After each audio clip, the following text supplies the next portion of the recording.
Scott, if you don't marry me, I'm going to kill myself. I wonder how monetization feels about suicide threats in the first word. I don't know. You're referencing something, so It's true. As long as YouTube's willing to look up, is everything said on this podcast a reference to something? Then we can never get in trouble. Why? Yeah. Why? Do you want us to restart again, I even don't. though we're literally talking still? Absolutely not. Okay. Fair. Hey, Now, we're back. We are back, and I didn't want to venture too hard into the R's and the... no, into the direction of becoming a current events podcast, but obviously there's a lot to talk about with everything going on in the world, and of course the war on terror in Ukraine. Of course, the long forgotten war. Anybody give a shit about that anymore? Did anybody give a shit about it in the first place? I mean, whites on whites. I mean, everyone had Ukraine flags in their Twitter handle. Yep, they still do. And they still do. Well, the ones that haven't remembered to change it to Israel. Yeah, that's true. But yeah, they. I got a Palestine. You do have Palestine. Good for you. Yeah, I'll support the right team. Mm-hmm. I'll support the white team. Then you're not supporting Palestine. No, I know. This is my one exception. This is your one dark rule. No. I have a number of dark rules. let's be clear. You know what? Let's run them down. Let's run them down one by one. What are your dark Scott Henson's top 10 dark rules? Go. Rules. Take off your shoes when you come in the house. Of course. Don't wear them on the bed or I'll fucking kill you.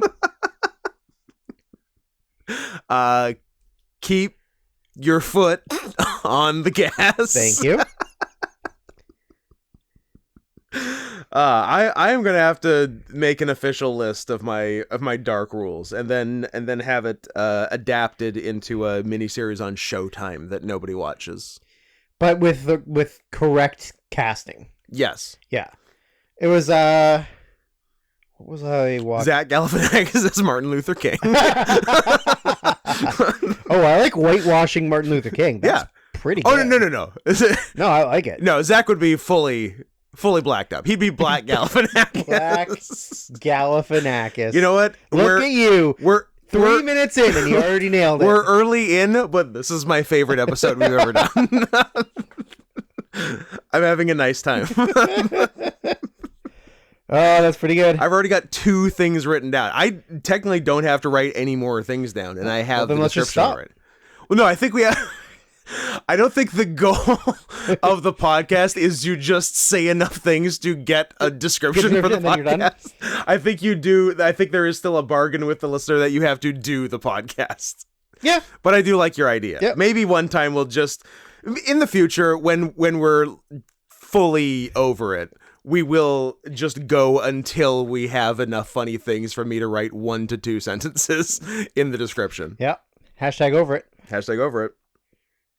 Let me just write down Scott's dark rules and Black Galifianakis. And we're done. All right. What's going on with you? Podcast over. See you, everybody. Thanks for tuning in. I'm Scott. That's Drew. Hi. It's Cardigan season. It's Cardi B season. It is never Cardi B season. Cardi B DeMille. This is a good day. This is the best episode. This is a good day. This is the best episode. This is going nice. I credit not having an energy drink before the venti cold brew. Oh. I'm just How does that work though? Shouldn't both make you more like alert and snappy? No, both make me sick. Oh, well there you go. No, the caffeine for that fully goes back around the spectrum, and I am not wired and jazzed up. I'm just sick. So good for me for not doing that. I award me 12 good boy points. Good boy points are for dogs, Scott. Or what are you, a dog now? No. I think you are. Come on. Trying to have a nice time here. You're ruining my fun. Yeah, you're ruining the best episode we've ever done. I'm Scott, that's true. We said that part, but we didn't say parts after that. You say some stuff after that. Why? Because it's your problem. You can follow me on social media on most things. Cardi. I don't know. Sarah and Softpaws on the stuff. I don't know. You can find me.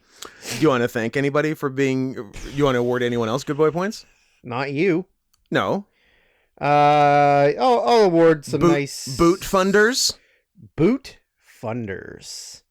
Yeah, you know, noted non-creeps named Brandon. Mm-hmm. And also noted... All-star running backs, Justin Gronkowski. You mean tight ends? Or are you implying he's Gronk's brother Glenn and he's a fullback? I was thinking of Gronk's brother Glenn.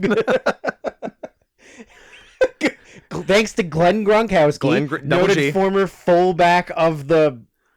I don't know. I think he was on the pay at some point maybe, but yeah, noted hockey fan and guy I talk to on Twitter about hockey sometimes, Justin Gronkowski, for funding the Boot Fund, and also Caffey for sending me 11 billion movies, Blu-rays, from Amazon.com, my Amazon.com wish list, because America is easier to get shit. Sure is. So, yeah, and if you too would like to become a boot funder, because let's be clear, have you, Drew's... With or without you. No, not that you too. With or without boots. No, it'll be with boots. I'm not wrestling barefoot. That's what killed the Von Erichs. That's disgusting and terrifying. Yeah. Yeah.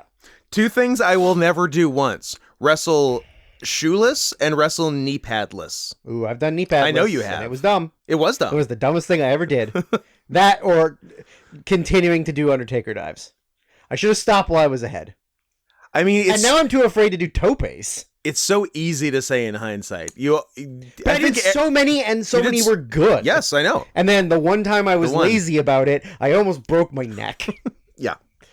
If anyone can find that clip, it's on a Botchamania. I don't know which one, but it's on there. Let's say it's in the 200s. I don't know. I used to just have the clip on my phone. Yeah. But I don't anymore. Sad. So it's in there. But shout out to Steve Snyder for sending that into Botchamania. Oh, good for him. What a nice, cool friend. Now, who's not into anything weird or gross. Now, the reason Drew almost broke his neck is because he's wearing dog shit boots. Yes, that is why. That are 100% held together with tape, which is... No, that was one show. Squalid. Yeah, but it is squalid. So, this needs to be fixed post-haste. So, go ahead and fix it via sending money to paypal.me/SarianSoftpaws, correct? Correct. And giving Drew $300 to buy new boots. Also, look, let's be very clear. Drew is jealous of my current boots and wants to get up on to a certain level, which I completely understand. I am. So let's make that happen. Look, it's affecting the power dynamic in our relationship. It's affecting the power bottom dynamic. It's affecting the power bottom dynamic. CAT. Exactly. So let's get this done. Let's get this done now. Okay? Can we just sooner rather than later would be great. Do it. Get it out of the way. Boot Guy has a fantastic turnaround time. Better turnaround time than you people with the money. You people. You know who I mean. You know you mean. So let's just wipe this off the slate, okay? PayPal.me/SarianSoftpaws. You send the boot money. Look, and if you're not a boot person, if you're not a weird furry boot fetishist who DM'd me and asked to buy my old boots, and I'm like, sweet, fetishist wants to buy boots, I get money, but then offers me $10. You gotta be kidding me. I am not kidding you. I'm like, oh, I was thinking like more like $400 or like $1,000. Yeah. Is there a worse combination than a poor fetishist? No. Because like the thing, because that's not on the other end of the transaction. That's so the opposite of what you're looking for. Like, I found a creep who is very specifically and esoterically into a thing that I can provide. Yes, but doesn't have any fucking money. Yeah, creeps need to be people who have high-end like IT jobs. Yes. And have so much money on their hands. Yes. Listen up, creeps. Yeah. Have money. I cannot stress this enough. The money and then give us the money. PayPal.me/SarianSawpaws, PayPal.me/NotScottHansen. All right? All right. What else should you do? You should subscribe to the YouTube. YouTube.com/@NotScottHansen. Go there, subscribe, click the bell, and then once you've done all those 2 clicks, and if your index finger isn't sore, which something I'm going to deal with in a minute, then click one more time, and then probably a few times after that, but click join, and then sign up and join, and give us a little bit or a lot of bit of money every month via the YouTube, and it would be greatly appreciated. But at least subscribe. It costs you nothing, and at least tell other people to subscribe to. Somebody, and by somebody I mean, speaking of creeps, although not in the way you would think. Radiohead. Parm Singh Man. Yeah. Made a gif of you throwing the garbage can at Bronson yesterday. Did it look good? Bunk. One more time. Bunk. Nice. Yeah, I hucked it pretty good. Bunk. I told him it's going to be coming in fast, so protect yourself. Just get your hands up. Yeah. Yeah. Nope, we're good. Back to... Now you're a jiffer. I'm a jiffer. Back to index fingers. I am working hurt today. I jammed my... You jammed that jam? I jammed my left index finger. It is swollen and bruised now. I can bend it, so it is at worst a sprain, but at best still hurts. So I was planning on canceling the podcast, but I've decided to work through the pain. Mm-hmm. Good. And but I cannot afford the physical therapy I'm going to need, and or just straight up replace it with pause. So go ahead and fix that at paypal.me/NotScottHansen, but not until after Drew's boots are taken care of. Yes, that would be appreciated. And also pay for the pause.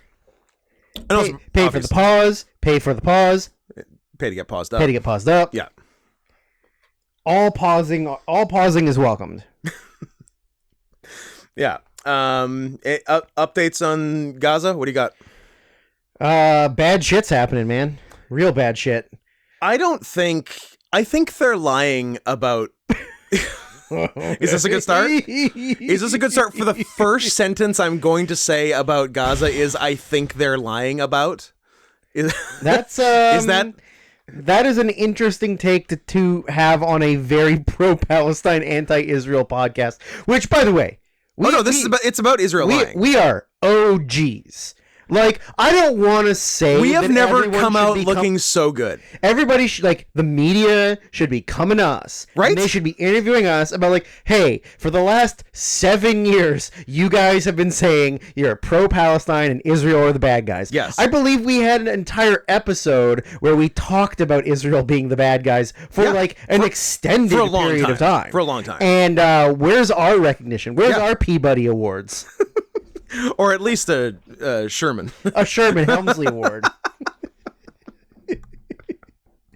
I would love a Sherman Helmsley Award. Hunter Sherman Helmsley. Hunter Sherman Helmsley. Stupid. I think they're lying about beheading babies. I don't think anyone's doing that. Oh, man, you are real behind on news. Oh. That was like... I know, that was like a week or two ago. But that was like disproven almost immediately. It was, right?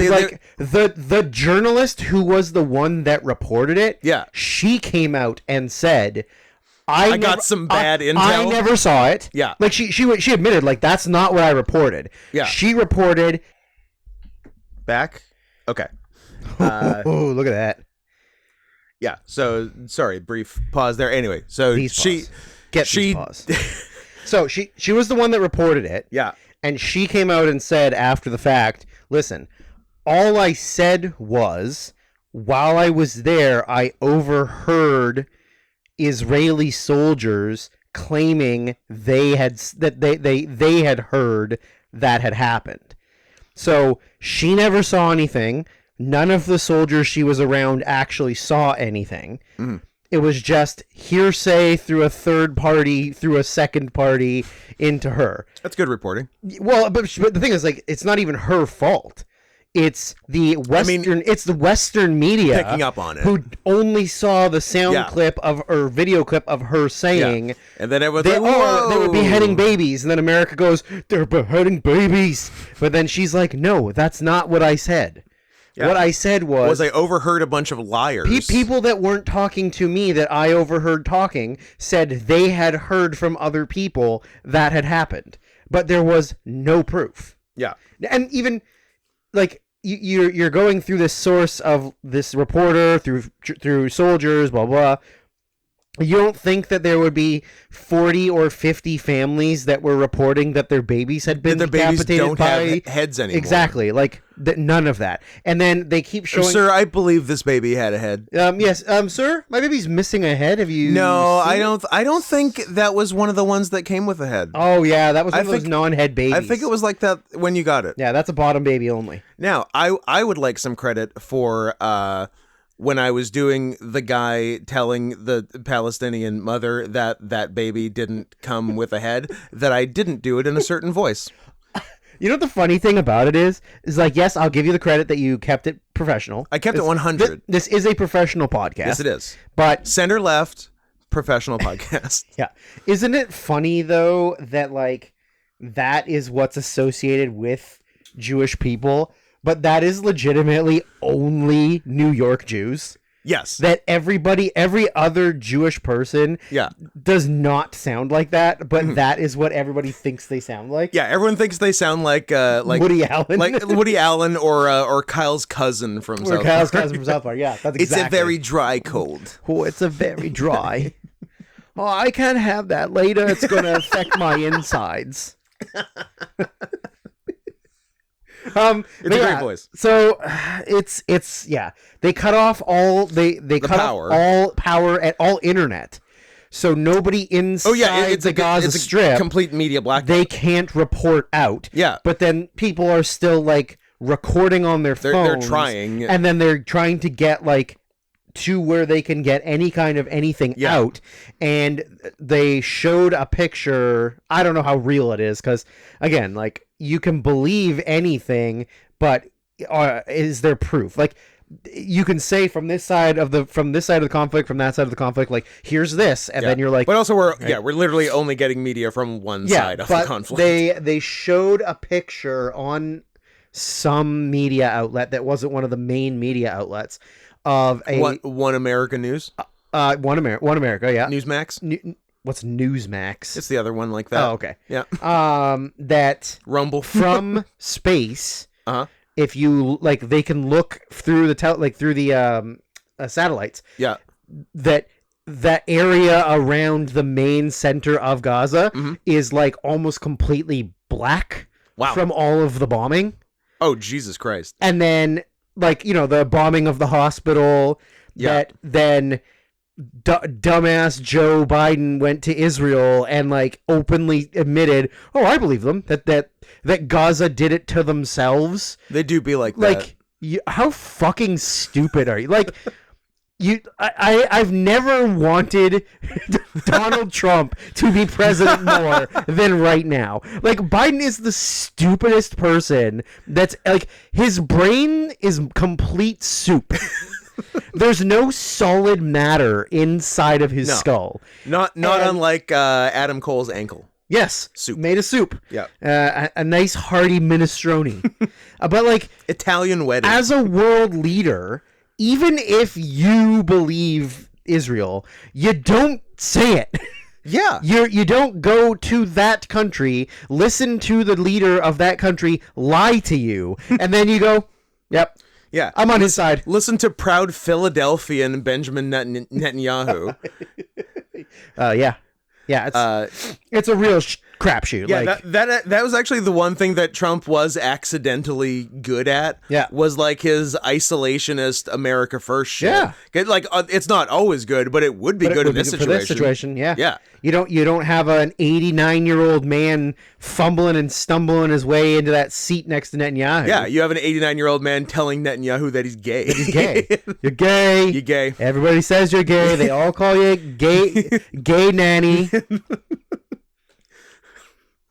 Yeah. His nickname's BB, stands for Big Bussy. Everybody knows that. Abu, don't cry. We all could hear. Crybaby Baghdadi. That's what we all called him. Crybaby Netanyahu. But yeah, and like I don't know if you saw, but there was an Al Jazeera reporter who's of Palestinian. I guess he is from Palestine. Big mistake. Never. If you have the choice, never be Palestinian. I mean, in that situation, you will get your ass kicked. In that situation, not the best choice. Yeah. But he was reporting for Al Jazeera, and his house. How about just a guy named Al Jazeera? I'm sure there's lots of people named Al Jazeera.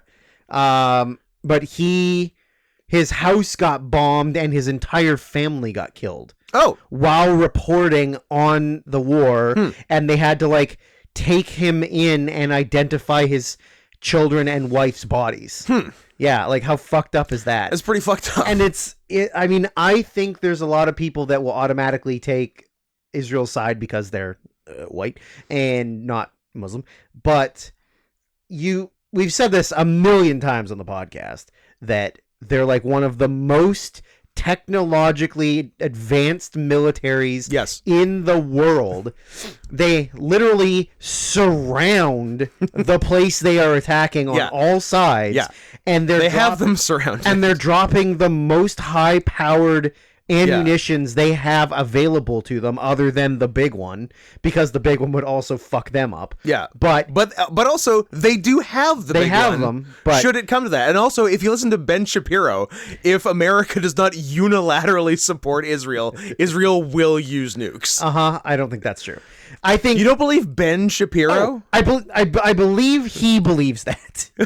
Actually, I don't even know if he believes that, because he's a fucking grifter. He's a right-wing grifter, and you can't believe anything they say. Yeah. But no, I think Gaza's too small, and I think any nuclear weapon that you were to use on that would affect you too greatly. Mm-hmm. Like, I could see there would be an escalation to this. Like, I get obviously that not all Muslims of the Middle East are the same, despite what other people may have you think. Also, I don't know if you knew this. Did you know that people from the Middle East and people from India not the same thing? What? Yeah, shocker, right? What are you talking about? It's a wild world of multicultural browns out there. So I shouldn't have been stoning people from India. I don't know, were they women? Then it's okay. In the wake of 9/11? Then it's okay. Okay. Yeah, you shouldn't have been going around and pulling off turbans and spitting on people for wearing their jihadist headwear. Wait, it wasn't the turban. It wasn't the turban ones that did 9/11? Yeah, like you remember that, right? Oh yeah, no, it was insane. Yeah, crazy. Like, and it was like it was all over the world. Yeah, it was just like all of a sudden, if you were brown and wore a turban, like you're a terrorist. Which is crazy because Sikhs are the best. Yeah, Sikhs might be my favorite people. Okay, they're awesome. Bold statement. Are you excluding whites from this conversation? Obviously. Oh well, of course. Okay. My favorite other people. You know what? I think Sikhs rock. I think I like Sikhs more than quite a few varieties of white. Oh, sure. I would take a Sikh over like a Russian. Oh, yeah. Right? Or a Southern American. Oh, for sure. Yeah. No, Sikhs way up the list. Yeah. They're like the nicest people. They really are. They all get a sword, which is fucking sick. But they're so nice they don't use it. But the thing is, if they ever unsheath they gotta spill blood. That's true. Right? It was that Sharia law that everybody kept talking about, where they were like, is that what Joe Biden was doing? Is that what?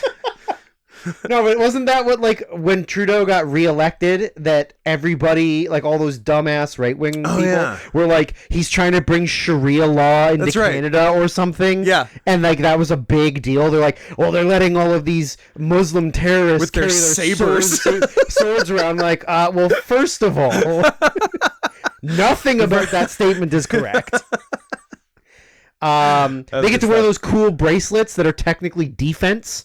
Yep. Like, that's pretty cool. That is cool. Yeah. And they are they the one, like, anyone with, like, the world record for longest fingernails? Oh, I don't care for that. I don't care for that, but that's always Sikhs, right? That's them. Yeah, that's sick. And, like, longest beards and longest time without washing their taint. I'm just not doing body maintenance. Everything's growing, and come what may. This is part of my religion, so you can't judge me on the fact that these clackers are. But then also, how do you live your life? I don't know how you live your life like that. Well, I mean, because you live in like the middle of nowhere in some temple, and probably somebody feeds you and wipes your ass. Well, it's India, Scott. Come on. Cup of water. You got me there. Cup of water. You got me there. Splash, splash, splash. Yeah, like I don't even like, I don't know, DMV black ladies. Like, I don't know how they function with those nails. Like, anything longer than standard big cat retractable claws, it seems wildly inconvenient. That was me retracting, and that sounds pretty good. That was pretty good. Yeah, they're so unattractive. Like those long, they're trash. Stupid. Yeah, they're trashy. Yeah, trashy as shit. Clean yourselves up. Yeah. I don't know how this like situation gets resolved. Nukes? No, I guess we just said it. We handled like that. I think snooks. The only way really is for the Western powers to like suck it up and grow some fucking balls and intervene and tell Israel, listen, never happen. 100%. Like, that's the only way I can see it happening. It's either Gaza's wiped off the face of the earth, which is probably the more but likely. Like how after that are Israel back in the good graces? I was going to say yeah, that's the thing. It doesn't end well for Israel in terms of PR. But do they care? Maybe it doesn't seem like they care. It seems like they don't care. And I'm parroting my one news source, the Adam Friedland show. Oh. Yeah, Nick was saying, and it's completely accurate. Like with like the blackout they're doing. Yeah. They're like at some point they're going to have to turn the power back on. Yeah. And when they do, and there's 100,000 slaughtered bodies and every building is decimated. Yeah. How does that look? Exactly. Like, it's crazy. There's no way of coming out of this and everybody being like, okay, at least it's over. We're good. Like, let's go back to worrying about Ukraine again. Yeah. Like, there's no, like, unless the Western powers are going to go in and literally stop Israel, or one of the Muslim countries gets a real wild hair up their ass and makes threats. Because, like, I feel like making the threats is enough to bring everybody else in and be like, we're ending this now before we have a war. Yeah. Right? Like, so if Iran or Iraq I could very much see Hezbollah, like, getting in the mix. Yeah, exactly. I think they're just, like, waiting for their shot. Probably. Yeah, exactly, right? So that's really the only thing, like, how you can see it's going to end. Like, I don't even know, like, how Ukraine-Russia ends. Like, it might not. It might just be... I think it's just that It might just be one of those things where it just keeps going for as long as they can keep it up, right? Or I guess until Putin dies. But it's a real just... Didn't Putin have, like, terminal cancer, like, 3 years ago? Yeah, everybody kept saying that. And like, he's just fine? Well, it's just that he's a over 60 Russian man, so he's a full-blown alcoholic who looks like trash and scores 100 goals a game. Yes. Yeah. We've 100% said this on the podcast before, but if you have not gone to YouTube, do yourself a favor and looked up Vladimir Putin playing hockey, it is literally maybe the greatest thing you will see today. It's a treat. It is so delightful to watch a full-grown 60-year-old man playing hockey against other grown men, and they're treating him like he's the coach's 4-year-old son. Yeah, no, it's a little child playing against 5 of his dads. Yes. Yeah. And then there's the one where he's celebrating after the game, falls, and he trips over the carpet, and like he had 10 or 12 people either sent to Siberia or killed. Carpet guy. Yeah, I don't envy carpet guy. Dead on that day. Straight up dead. Yeah, yeah, pretty wild. He definitely got poloniumed. Sitting on a park bench in Germany, drinking his tea, and then just dies suddenly. Uh-oh, got him. Oh, that one got me. Ah, shit, Cricket, did I get you? Ugh. Yeah, what a world to live in, huh? What a world.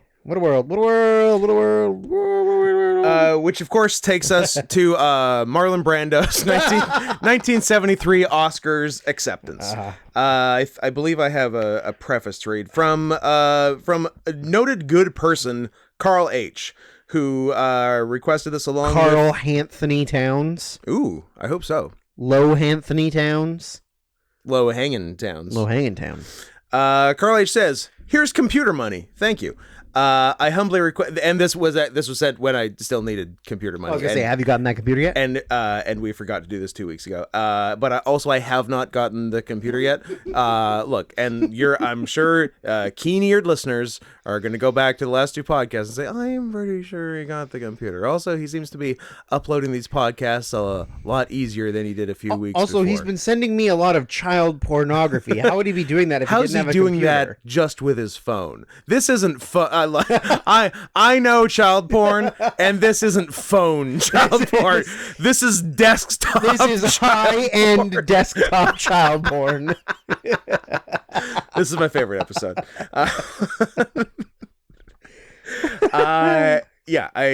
Whatever. I have the computer, but don't let that stop. Don't let that stop you. Get Drew some boots, then get me a second computer. It's still. A guy asked me like 2 days ago. Did you? Were you able to get the laptop? I'm like, no.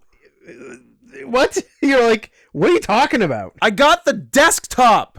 What kind of person do you? I don't even understand. Maybe if you travel, maybe if you leave your house. But yeah, I'm not a lap man. I'm a lap cat, certainly. I'll curl right up in there.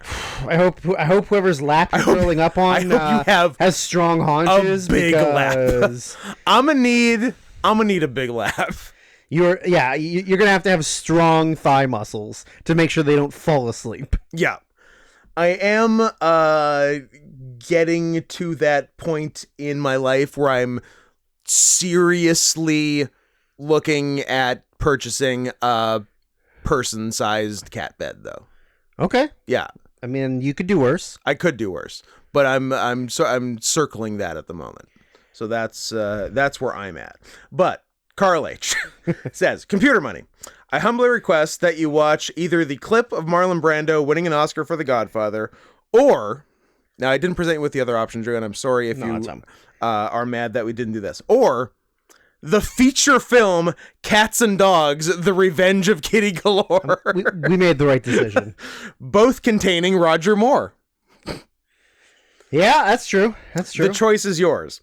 Since Drew isn't getting any money, the least you can do is give him some kisses, maybe live on the pod. Yeah, we'll see. Much love from Sweden. Speaking of good white people. Exactly. Some of the best. Although but don't ask Denmark. I was going to say, what if he's one of those weird, like, black Swedes? Ooh, I love a black Dutch. Those are my guys. Well, yeah, because they eat all that horse meat. Ernesto Hoos #1. That is true. Yeah. Yeah. Or the Overeems, or... Just recently officially retired Alistair Overeem. I don't believe that for a second. No. What about his pro wrestling debut that happened? Oh, yeah. That was fun. Alistair Overeem versus Braun Strowman. Alistair Overeem fights for... Meltzer did a quick thing on him on some Wrestling Observer podcast, and was saying, yeah, he fought for years at light heavyweight. Yes, he did. He walked around at about 220 and cut to 205 for fights, and then seemingly overnight, upon his discovery of horse meat, then people move up a weight class sometimes, but 170 to 185. Exactly, 170 to 185, or how about the most interesting weight class jump, which is light heavyweight to heavyweight, which is 205 to 265. Yeah. But 265 is the weigh-in weight. Yes, he cut to 265. He used to walk around 220, cut to 265. Then, in fairly short order, walked around at 285 plus. Yep. and cut with difficulty. Yes. Oh, big difficulty. To 265. Yeah. A mountain of meat. Yeah, that just nothing but hormones. Yeah. And for a couple of years, unbeatable. Yeah. Yeah, he really was. Yeah, he was a killer. Well, I think because he fought at middleweight, he fought at light heavyweight. Did he fight at middle too? I think he fought like 1 or 2 fights at middleweight. Jesus Christ. And he was like pretty svelte. Yeah. Like he was not a large guy. No. I mean, he's tall. Yeah. But he was a skinny dude, and then he became like the biggest monster you've ever seen. I feel like he maybe did some middleweights, but it was a while ago. Yeah, early on. Well, it's not telling me, so I guess I'd have to just look up middleweights. Pride? No, maybe it was Pride. I don't know. Keep talking while I look. Don't let me halt this progress. Shout out to official sponsor of the podcast, Alistair Overeem. You guys can go to horsemeat.com, use promo code CATS for 20% off. Brett Rogers. I forgot about Brett Rogers. Oh yeah. So, well, I'm ready for Marlon Brando, unless you're close to I'm not. Your target on. I'll just Google it on Alistair. So the year is 1973. Richard Nixon and Spiro Agnew are resigning in shame. Yes, Spiro Agnew. Wait, that was what did I watch that was brought up on? Oh, it was in Fear and Loathing. It was in Fear and Loathing. Yeah. It was actually funny. It was. We'll get there. We're not going to remember it, but anyways, get at you. Yeah, it was used amusingly. So there's a little movie brought to you by of course the director of Jack. Yes he did. Francis FC, my favorite soccer team. Yeah.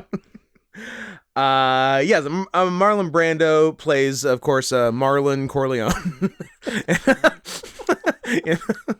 Yep. In The Godfather, and wins an Oscar for it against a veritable who's who and who's that of fellow nominees. Two gentlemen for the movie Sleuth, and then another gentleman, and then Paul Winfield. Dave Winfield's dad. As you said off pod. 90s Toronto Blue Jays star Dave Winfield's dad. He was in the 2003 Pride Middleweight Grand Prix tournament. Fucking A. So, but I mean, that's 2003, so he's still, that's pretty young. But he was an adult. But then he was a 185-pound adult. Oh, but like the Pride Middleweight Grand different. Prix. Is that too? Well, it had like Big Nog, like Chuck Liddell, Fedor, Gary Goodrich, Miracle Crow Cop. Like it's so their middleweight division. Pride's middleweight must be closer to UFC's light heavyweight. Yeah, or something. So yeah, I guess he just did light heavyweight and heavyweight. Now I have to know because it's numbers related, and I can't let. And it's can't let that go. It's Diego Sanchez and what's his face? Randy Couture. And Randy Couture. I'm not going to find this as quickly. So yeah, the bracket is a mixture because it's it's definitely the Pride middleweight bracket Grand Prix. Chuck Liddell Overeem, Quentin Rampage Jackson, Murilo Bustamante, Hidehiko Yoshida, and Tamura Vanderlei Silva and Sakuraba. So it is a middleweight tournament. Okay. It just maybe the middleweight in Pride was not 185. A little higher. Yeah. But Overeem got knocked out in the first round by Chuck Liddell. And he's like, never again. Bring me a horse. Bring me all of the horses. I will fuck it and eat it.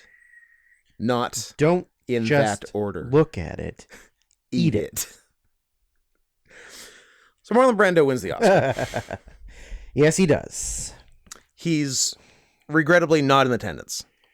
By choice. But he planned for this occasion. Yes. He's like, I'm very busy. But on the off chance that I am honored with the little gold statue. I should send someone in my stead. Should someone else from the movie I was in accept it on my behalf? Or Francis Ford himself. Or Francis Ford. Al Pacinis. Yep. James Cromwell. James Cromwell, yeah. Friend of the pod. Friend of the pod. R.I.P. Our boy Jimmy Caan. James Cromwell. Jimmy Caan. Yeah.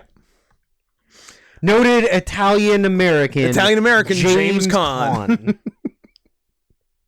Yeah, all decent options, but Marlon, the iconoclast he is, thinks outside the box and sends Sachin Littlefeather, correct, the president of Indians, the president of the Cherokee Nation of America, something like that. Something like that. Yeah. And so she goes up and she says that Marlon says thanks, but also I can't accept this award because of the treatment of the American Indian, which is included but not limited to their genocide, the racism against them, the treatment of them, and of course calling them American Indians, which we hadn't quite figured out wasn't the way to go yet. But yeah, so she goes on. I've seen it before, but it's been a long time.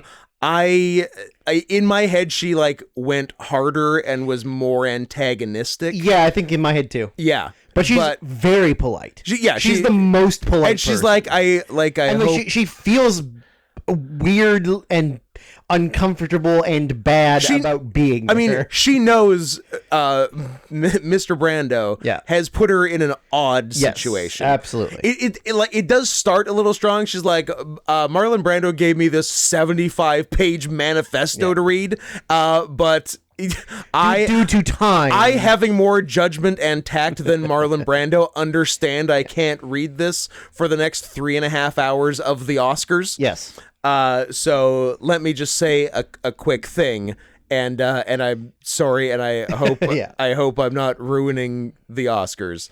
Well, you were ruining the Oscars for one guy. Yeah. Unfortunately, the best thing going on in this clip is backstage. Because like anytime you had like heard about this or seen it or whatever, like it's just the clip. Yeah. You just know she just says it. She refuses to take the award from noted Moonraker himself. Moonraker. And who was the bitch with him? I don't know, some French lady. Ingrid Bergman? No, she mentions Ingrid Bergman. She mentions Ingmar Bergman, which I maintain those two people shouldn't have. Okay, I do like you know what?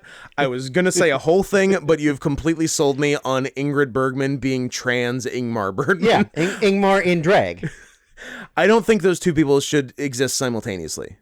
No. That's unacceptable. Yeah. You can't have a boy Ingmar Bergman and a girl Ingrid Bergman, like contemporaries of each other.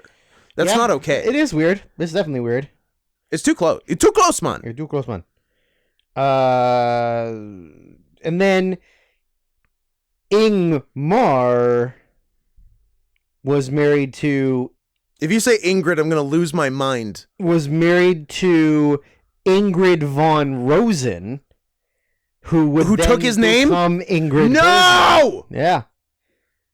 Weird, right? I hate it. It's so weird. So he knowing that there was an Ingrid Bergman out there, which was already one too many Ing Bergmans, then created a second Ingrid Bergman. They were married in 1971, which is only 11 years before Ingrid Bergman, the actress, died. So she had been alive for a long-ass time. Yes. And then he was like, I want to marry a lady named Ingrid.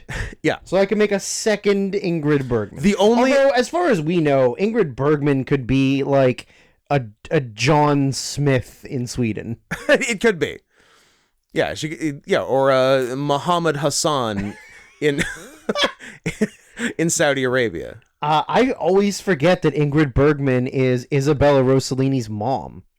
That's right. I also forget that. And I always forget that Muhammad Hassan is Italian. He's Italian-American and a principal of a high school. Good for him. Good for him. Where were we at? Ingrid Bergman being trans? I believe the minor ruckus backstage during Ms. Littlefeather's speech. So years later, like well after the fact, maybe in the 90s, it had come out that during, like, as soon as she got up on stage and refused to accept the actual award, there was reports of both Clint Eastwood and John Wayne. You mean Marion Morrison? Marion Morrison herself. Marion's a girl's name, Scott, much like Kelly. So John Wayne was backstage because he was like presenting one of the next awards, and apparently was like losing his fucking mind. I'll kill her. Like, I'll kill the bitch. I'll scalp her and I'll send her back to the prairies where she belongs, or some shit like that. Yeah, and like he apparently was like people had to not really hold him back, but just in my head they had to stop him from going on stage. Yeah, and then I think the other report was that Clint Eastwood had threatened to hit her. But then I don't know if that was as true as the John Wayne one. I hope Clint. I hope Clint went harder. I hope Clint had his Dirty Harry Magnum. I was just pointed at her from the audience. Well, I think Clint is. He always keeps one in the chamber. Even though he may seem like it, I feel like from what I've heard, he's like a pretty central liberal kind of guy.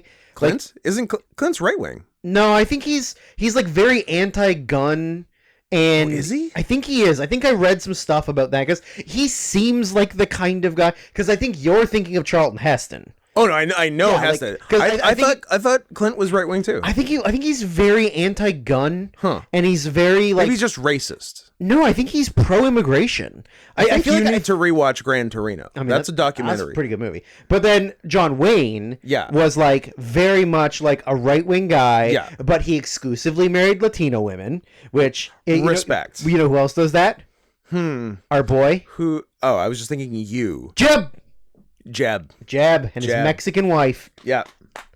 You know what? Third Bush. Maybe that's the right one. Third Bush. Jeb, Third Bush is the charm. Third Bush is the charm. Jeb, run for president again. Yeah. Jeb, you got this. This is the time. Yeah. Now is the time. Everybody else in your party is full on mentally retarded, and you're only sort of dumb. Yeah. So, and besides, your dumbass brother did it. Yeah. So you can do it. You're smarter than him. Yeah. And you can have the Mexican vote because your wife. True. Jeb. But it is fun to please clap. It is fun to watch her doing the speech, just knowing backstage that Marion Morrison is ready to fucking kill her. Yeah. That's fun. Yeah, it is a very fun added layer. You hear a couple audience rumblings. There's a little when she first starts talking. During a couple things, yeah. It's good fun. Boo, boo. Go be a political activist somewhere else. Boo. Liar, boo. Where's the fat guy? Boo. Where's the fat guy? So thank you very much, Carl H. And I'm sorry we didn't get to it earlier, but we got to it now. So there you go. And in terms of not getting to things, this one's an experiment. Because would you like to experiment on this podcast? We do. So, YouTube listener Limp Bizkit Dreamcast, if I'm pronouncing that correctly, has a while ago actually mentioned wanting first to just talk about Brian Butterfield, and then in general the Peter Serafinowicz show. And money was promised, but an official deal was never struck. So we're doing this on spec. So we're gonna one and only time. Well, we'll see if it works out, then we'll do it again. But if it doesn't, God help you people. So we're gonna talk about the Peter Serafinowicz show, and then we're gonna see what Limp Bizkit Dreamcast, if you're listening, and you better fucking be listening, does. Your name better be fucking Brian. Your name better be Brian. And then we will go from there. So this is a social experiment. A social experiment that where the results can be sent to paypal.me/NotScottHenson. Limp Bizkit Dreamcast. Brian. Just to go back on what we had previously said, if there's one thing I don't respect, it's a fucking political flip-flopper, because that is what Mr. Clint Eastwood has been. Yeah. He was a Republican. Yeah. He endorsed Mitt Romney in 2012. Was that the empty chair shit? That's the empty chair shit at the National Convention. That was but then that was a tough L for Clint. But then in 2016, Hillary? He like switched his allegiances to sort of like or center? No one. Okay. But then in 2020, he endorsed Mike Bloomberg, who's a Democrat. Oh. As for president. Until Bloomberg dropped out, and then Clint said he's supporting no one. So Clint's weird. So he's anti-Trump. Yeah. Yeah, that's right. Anti-Trump, anti-Obama. Yeah, I think he's just sort of like a more old school Republican. I think sure. Yeah. Yeah. I mean, he's very anti-war. He was very vocal about not going to Afghanistan, not going to Iraq. I think he's very pro. I guess he's kind of a libertarian. Yeah. Sort of. But like a less progressive libertarian, because I would imagine he's not super up on like trans lives and gay rights and maybe not Black Lives Matter. I don't know. Yeah. Supported Romney, though. Oh, here we go. That was his guy. Views on same-sex relationships. Bad. Eastwood had criticized the Republican Party for its stance on gay marriage, saying these people who are making a big deal out of gay marriage, I don't give a fuck about who you want to get married to. Why not? We're making a big deal out of things we shouldn't be making a big deal out of. They go on and on with all this bullshit about sanctity. Don't give me that sanctity crap. Just give everybody the chance to have the life they want. So he is very pro-gay. Just let these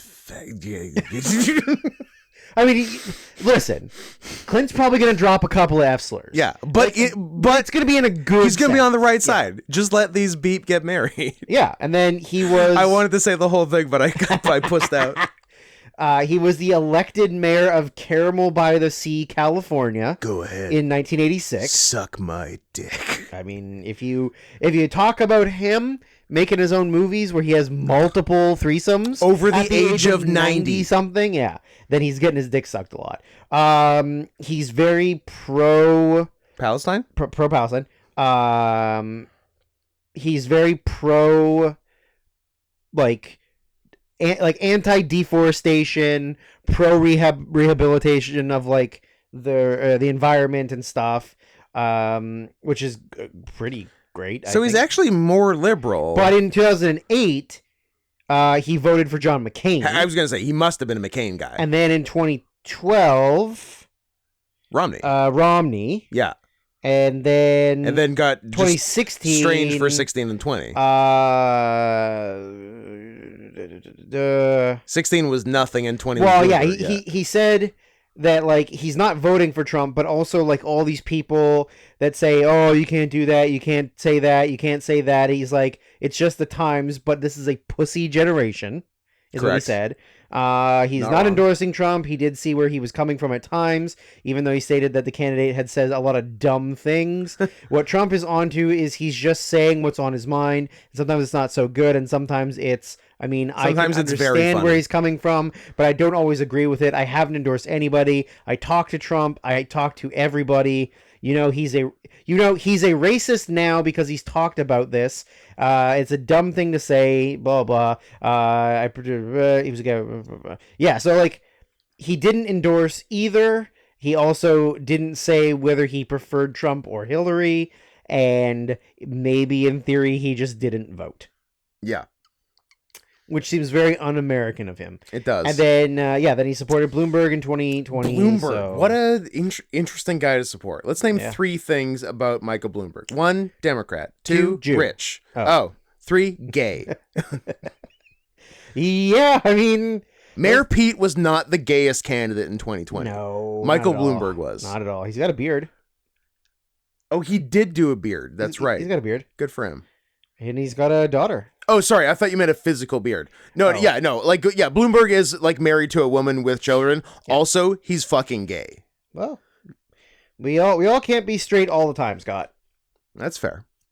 Or in your case, ever. We all can't ever be straight.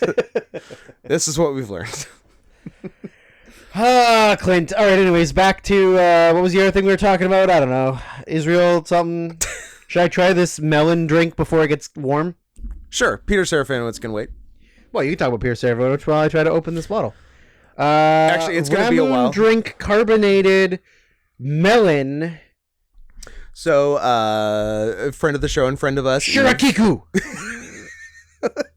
Moto Panekeku. Moto Panekeku. Eve gave us Halloween goodie bags. Just pops it off.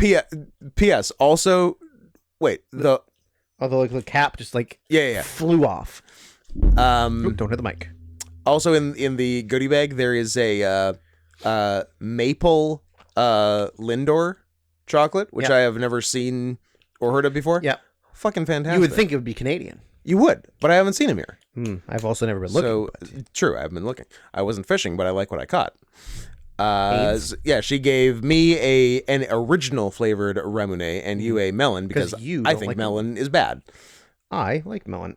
I like that. I drank mine on Drunken Peasants a couple weeks ago, and I was opening it off camera, and which is good because it would not have reflected well on me had I done it on camera because it took me a really long time. Scott, it is embarrassing how much you struggle. No. Do you have access to the liquid yet? Well, I haven't tried yet because we've been talking. Then, but I would perhaps save this lest you look foolish in a couple of minutes. Even this, that's the only thing I've ever struggled with. No, not even. That was the first and last. Not even thing I've ever struggled with. Am I supposed to break the lid open? I don't know. Because I did. You figure it out.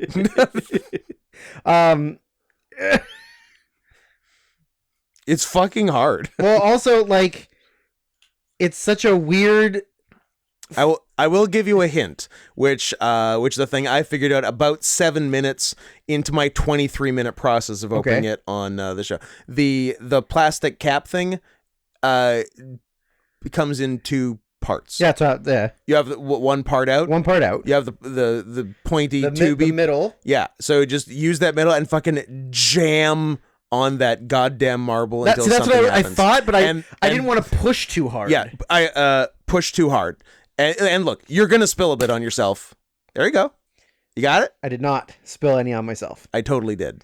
I genuinely thought that was the answer, but I was like, what if I push what and if then this cracks? And what if I'm wrong and I just fill the garbage? I just fill my belly with broken glass. This is a little sippy lid. What? No, you don't do one of these.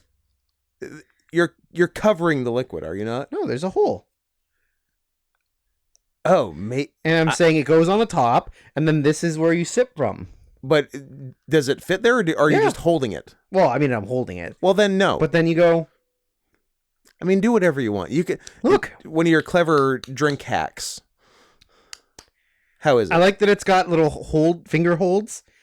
I like the design of the bottle. It's very strange. But it does catch the little marble thing. Yeah, which is very cool. Yeah, the marble is fun, except when you want the last 3% of the drink, and it, like, which you absolutely can't get. Yeah, that's fair. The marble just stops it. But yeah, I enjoyed my original flavor. I don't think I've had the drink before. I have had it in haichu form before. I got the soda flavored haichu, and there was like a cola and a ramune. Okay. And it was good. It's a little bit bubblegummy. I don't know how else to describe it, and I don't know what your melon is like. Are you playing with the marble? It sounds like to me like you're playing with the marble. It's more potent than the Double Do. Strong ass melon. It's strong ass melon. Interesting. What kind of melon? If you had to narrow it down, I think it's honeydew. Okay. Yeah, I think it's like a honeydew or some Japanese equivalent of a honeydew. What's a Japanese honeydew? Honeydew. Thank you. Fun. No, I really think you use this. I really do. You're nuts. I really think you hold it. Stuff. You just wait. So you have to two-hand your beverage the whole time, and now you're spilling. No, none spilled. It sounded noisy. Look, nothing. Hold on. One little droplet. I knew it. Yeah, it's okay. Give it to me. Let me not enjoy it. Okay, but I'm not giving you the lid. You have to just drink it. Yeah, I don't want the lid because you're not supposed to do it. That's how you drink it.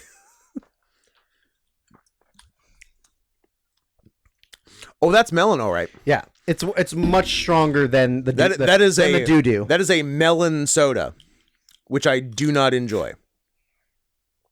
I like it, but I probably would never I've never drink it again.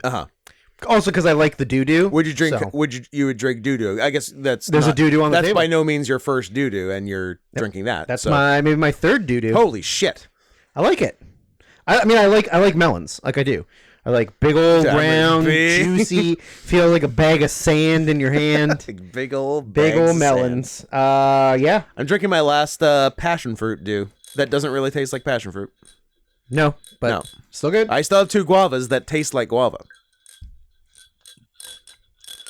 I got 2 more guavas. I got 3 more Rocket Pop, and then I don't have any more. No, and then I got 2. Man, I have a lot of Mountain Dew in my fridge. now that I'm taking inventory, 1 passion fruit, 2 guava, 3 Rocket Pop, 2 Voodoo. I still got 2 canned Voodoo in my fridge. Yep. I think, and then this melon that I, in theory, will be drinking today, and then that's it. I guess I'm gonna have to drink all this Mountain Dew. I guess so. Anyways, back to Peter Serafinowicz. Funny guy. Switches. Funny guy. Is he fucking Polak? Yeah, I was gonna say. Well, his last name is. Yeah. Weird. So that's, already working from that racial disadvantage. He's done well for himself.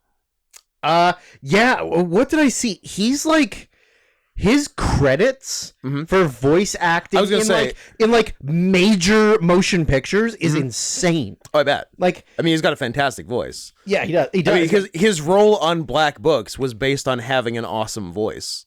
I've never seen him on it. He's in one episode. He's a deep voiced guy that who does like, I don't know, like the weather on the radio or something that Tamsin Greig wants to fuck. And does, I think. Okay. Yeah. What was the thing? I saw he was like... He had a... Maybe... I don't know. But like... Guardians of the Galaxy... Episode 1, Phantom Menace. Shaun of the Dead, John Wick 2, World's End, Spy... I thought I saw he had like a voice credit in something that was way before he was popular. He was Alvin in Alvin and the Chipmunks. Cool. Shut up, Scott. Wait, was he in The Wire? Not that I can think of, but he could have been. I mean, if it says he was, well, no, he's listed as in the oh, maybe he's just playing himself. It's because obviously on Letterboxd it's not like TV's not listed. Yeah. It's like some lifelong Wire fan, Charlie Broker, takes a journey to the mean streets of Baltimore to meet the cast and crew of the series and undertakes a mission to explain what makes The Wire the best cop show ever, but it has him listed as himself in the movie. It probably just has him talking about it. Maybe. Yeah, maybe. Because never seen it. Don't ask me. It's TV show. I don't watch TV. No. Unless it's Shorzy or Gen V. Charlie Brooker is what? Black Mirror? I don't know, man. You think I know that shit? Yes. Do you think I fucking know that shit? Feels like you. I don't know that shit. If I could find what the thing was. Well, like, his first credit, and this was the thing that, like, I couldn't believe. His first, like, real actual credit is the voice of Darth Maul in the Star Wars prequels. Shit. Like, that's a pretty big thing to get. I did not know that. And then that's not a bad first thing to be in like a multi-$100 million movie. Even though it's garbage. Even though it's Black Books, a terrible, terrible movie. Black Books, he was in one episode. 3 episodes. Charlie Brooker is, in fact, the writer of Black Mirror. Oh, there you go. Yeah. I Am Alan Partridge. Have you watched Alan Partridge? I've seen some. It's not all. Fucking great. Yeah, I've seen some. It's really he's in noted best British show ever, Little Britain. Scott, have you heard about how good Little Britain is? I mean, I like some Little Britain. I know. People in Britain. Should I tell all of our British friends how much I love Little Britain? I think it got a little overplayed there. You don't say. Yeah, and people turned on it a little bit. He's in the IT Crowd, which is pretty good. He is in the IT Crowd. I could rewatch the IT Crowd. I started when they put it on Netflix. Yeah. I started rewatching it, and I got like 2-ish seasons in. That's real. But then just kind of like ran out of time. And by time, I mean energy and attention span. And, you know. I mean, Chris O'Dowd, Richard Ayoade, a woman. What a cast. And you're freaking Noel Fielding. Noel Fielding. Yeah. Noel's great in that. He's a vampire. Sort of. I mean, I guess Matt Berry too. Matt Berry is the boss for half a season. Yeah. And then the other guy with the mustaches, Christopher Morris. Yeah. He's the first boss, right? And he walks out the window, I think. Yes. And then Matt Berry takes over. Yes. Yeah. Gemma Chan of popular things that have to have ethnic leads. Catherine Parkinson is her name. That sounds right. No, she does not have Parkinson's. No, she discovered it. She's the doctor behind Parkinson's. Yeah, it was named after her. That makes sense. Yeah. Makes sense. First woman doctor also. Is she mentally handicapped and proves that there's only 2 genders? I don't know how we've never fucking watched that show. I know. We really got to get on watching that show. We're referencing the There's Only 2 Genders episode of The Good Doctor, aka Doogie Howser MR. Yeah, we may. I think at some point we'll, speaking of two genders, transition to an all The Good Doctor podcast. I want to do at least between that and I'm a Surgeon. I mean, there's 2 episodes right there. Yeah, I think there's probably enough wild episodes that we could do some of that. Yeah, and also SVU, obviously. SVU for sure, and like I so badly want to do episodes of Sliders. Like every time we talk about it, I just think like, fuck, I want to watch Sliders. But there's so many good episodes. Yeah. And I feel like it actually is like, there's a lot of good subject matter there that we can like go deep into episodes. And my favorite Sliders episode is The Great White Hype, where Damon Wayans calls Jonathan Rhys-Davies a Pavarotti looking motherfucker. That's my favorite episode of Sliders. So we watched the first 2 episodes of the Peter Serafinowicz show, and we've seen the whole thing. Multiple times. Yeah, multiple times. We just refreshed on the first 2 today. But goddamn, like, were we not laughing and howling the entire time? It's so it no matter is how many times you've seen it. Great 1 season 6 episode sketch comedy show. Yeah. Technically 7. They did a Christmas episode. Yeah. I like how much England loves Christmas. It's quaint. I don't like every TV series does a Christmas special. I know. Yeah, it's really cute. I don't care for it. You don't care for it? I'm not a big Christmas person. No, you're not. No. You're not a Christmas family. I mean, It's Always Sunny did a Christmas specific one.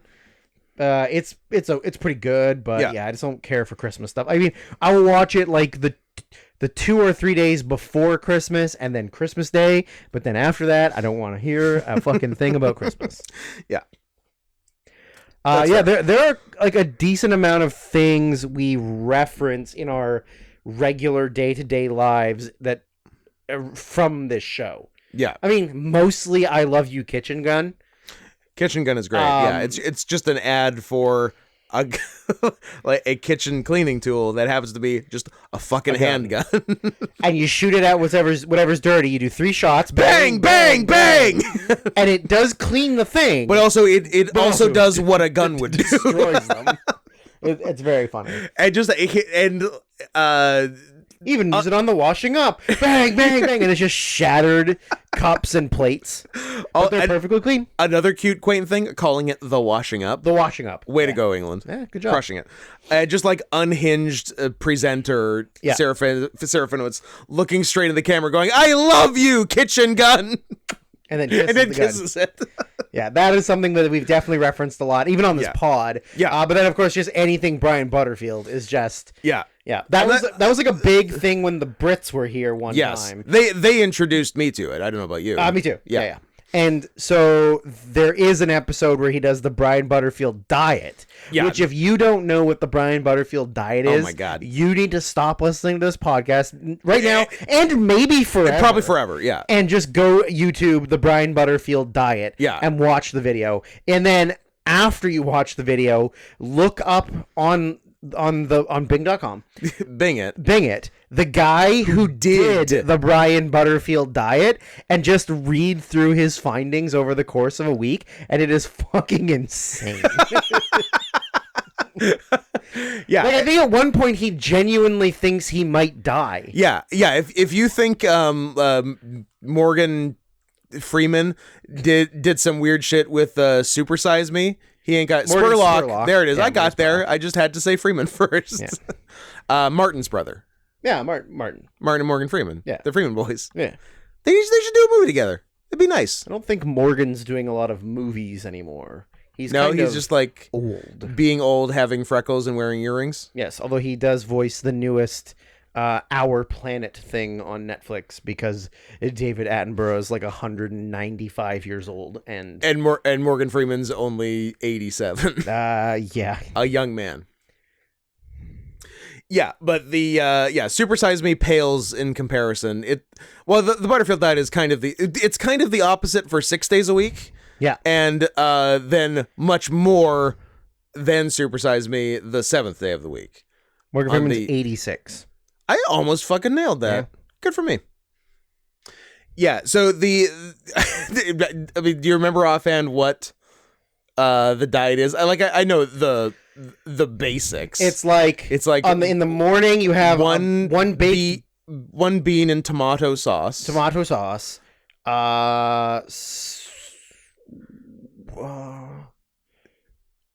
Or like one of them is a bean and tomato sauce, a thinly sliced piece of ham. One of them is like and each one has a glass of water at a different temperature. The first one is cold water. Yeah, for breakfast. For lunch is room temperature, temp, and for dinner is hot water. Yeah. And then dessert is ice cubes with artificial sweetener. Which is it's a really good dessert. Yeah. That's your daily meals for 6 days a week. 6 days a week. Yeah. And then on the 7th day, the guy. I haven't like read up on the guy who did it, but like you'd be fucked up by day 6. He didn't get to day 7. No, he couldn't have. I don't think he even got past day like 4 or 5. No, you'd be at an insane calorie deficit, even if you weren't moving. Well, and he said, like, I think in the article thing or the write up that like he couldn't even work. Yeah, because like after the 2nd or 3rd day, you're basically starving. He said he had like the most intense headaches he's ever had in his life, and he couldn't like focus. Yeah. So yeah, it's a wild ass thing. So yeah. So anyway, you do that for Monday through Saturday, and then Sunday is treat day. Yes, where you can eat anything you want for 24 hours until midnight, but then you have to stop at midnight. Yeah. Yeah, and then most of the sketch... Is it 5 days? Then Saturday you can eat whatever you want, and then Sunday is a rest day? Oh. From all of the food you ate on Saturday? Yeah, Sunday is a rest. It's just... Yeah, Sunday is just him lying there holding his stomach. Yes. That's right. Because you're so sick from all the food you ate. Yeah, and so most of the sketch is listing all the potential foods you can eat. Yeah. On treat day. Yeah. So yeah, and the names of the food, like I mean, all of them are real food, or most of them are real food. Yeah, but not all are the correct names. They are perfect. Yeah. Hoisin crispy owl. Yeah. Bonbons. Foie gras. Yeah, some are just funny pronunciations. Yeah. But it's great. He's a good list guy. Quiche's Lorraine. But yeah, so in this one, he's got the private detective firm. Yeah, the first one. First one is lawyer. First episode was a lawyer where they're talking to like his real clients who say he is not good at law. Like he doesn't know law. Yeah, like I think she says at one point. He asked me what litigation was. What litigation means. And I said we're in it. We're doing it right now. We're doing it right now. and he ends it with call now, but then he comes back later. In the episode saying, I forgot to give a phone number. I realized that the last time I forgot to give a phone number. Yeah. So then he's saying a phone number out loud. That is different. The numbers on the screen as they appear are different. Yeah. So he's giving the wrong phone number. Call now. Yeah, and then the second one is his private detective agency, in case your wife cheating on you, or is cheating on you, or your daughter has run away with gypsies. Yep. And then he lists all the disguises he's adept at. Yes. As a, but they're mostly hats. It's hat heavy. Yeah, and it's a lot of just like very comical. You would never see that. Like they raided a costume store. And just started buying. Like one of them was like. Pyramid laborer. Yeah.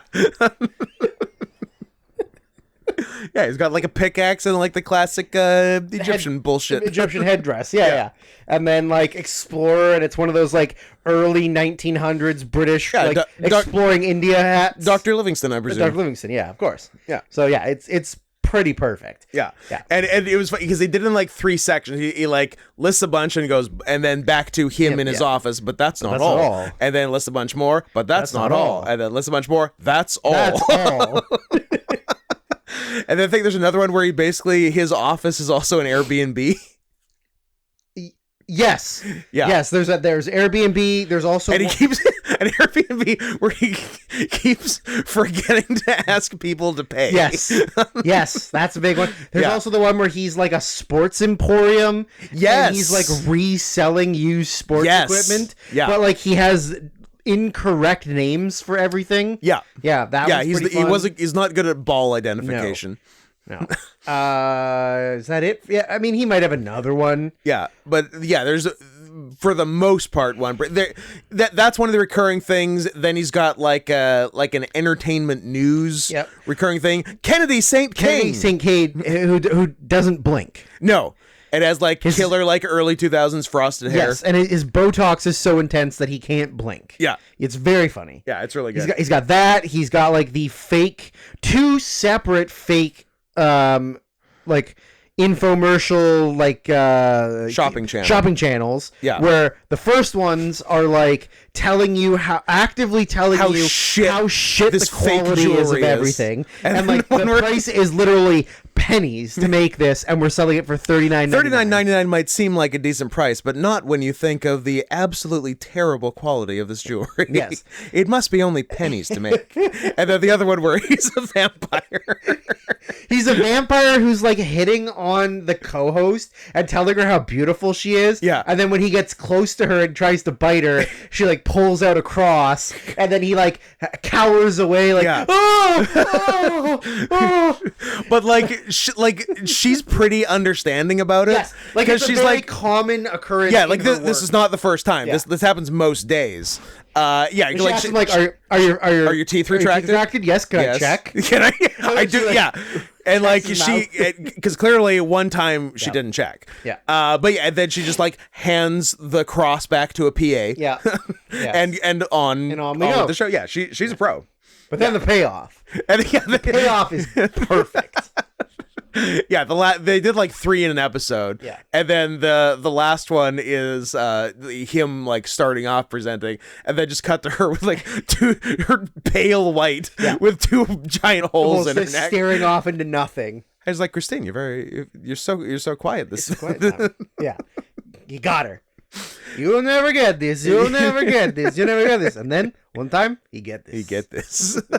Then we have the robot hosted talk show, Michael Six. Which pretty much the same formula every time on that one.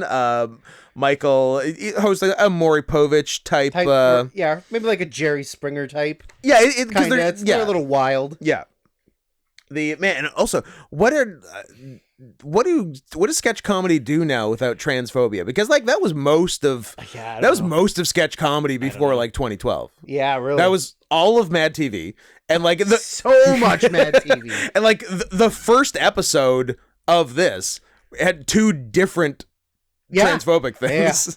That's a man. That's a man. That was one of the recurring things. It's like 60s, 70s, like informational videos. Like, so you're getting married. Yeah, how to get married. How do you make a baby? Yeah. First, choose your woman. Not her. Not. Look, that one's okay. She's all right. She's not bad. She's got nice legs. That's a man. That's a man. It was a man in drag. Yeah. And then, in the Michael Six show, it was like, I have a secret to tell my boyfriend, and he's like, I am confused. You say you're a woman, but I've scanned you, and you look like a woman. Yeah, but you have a penis. And she's like, oh, I was hoping we're going to tell him together, and then he freaks out. More delicately than Michael that. Six gets hit.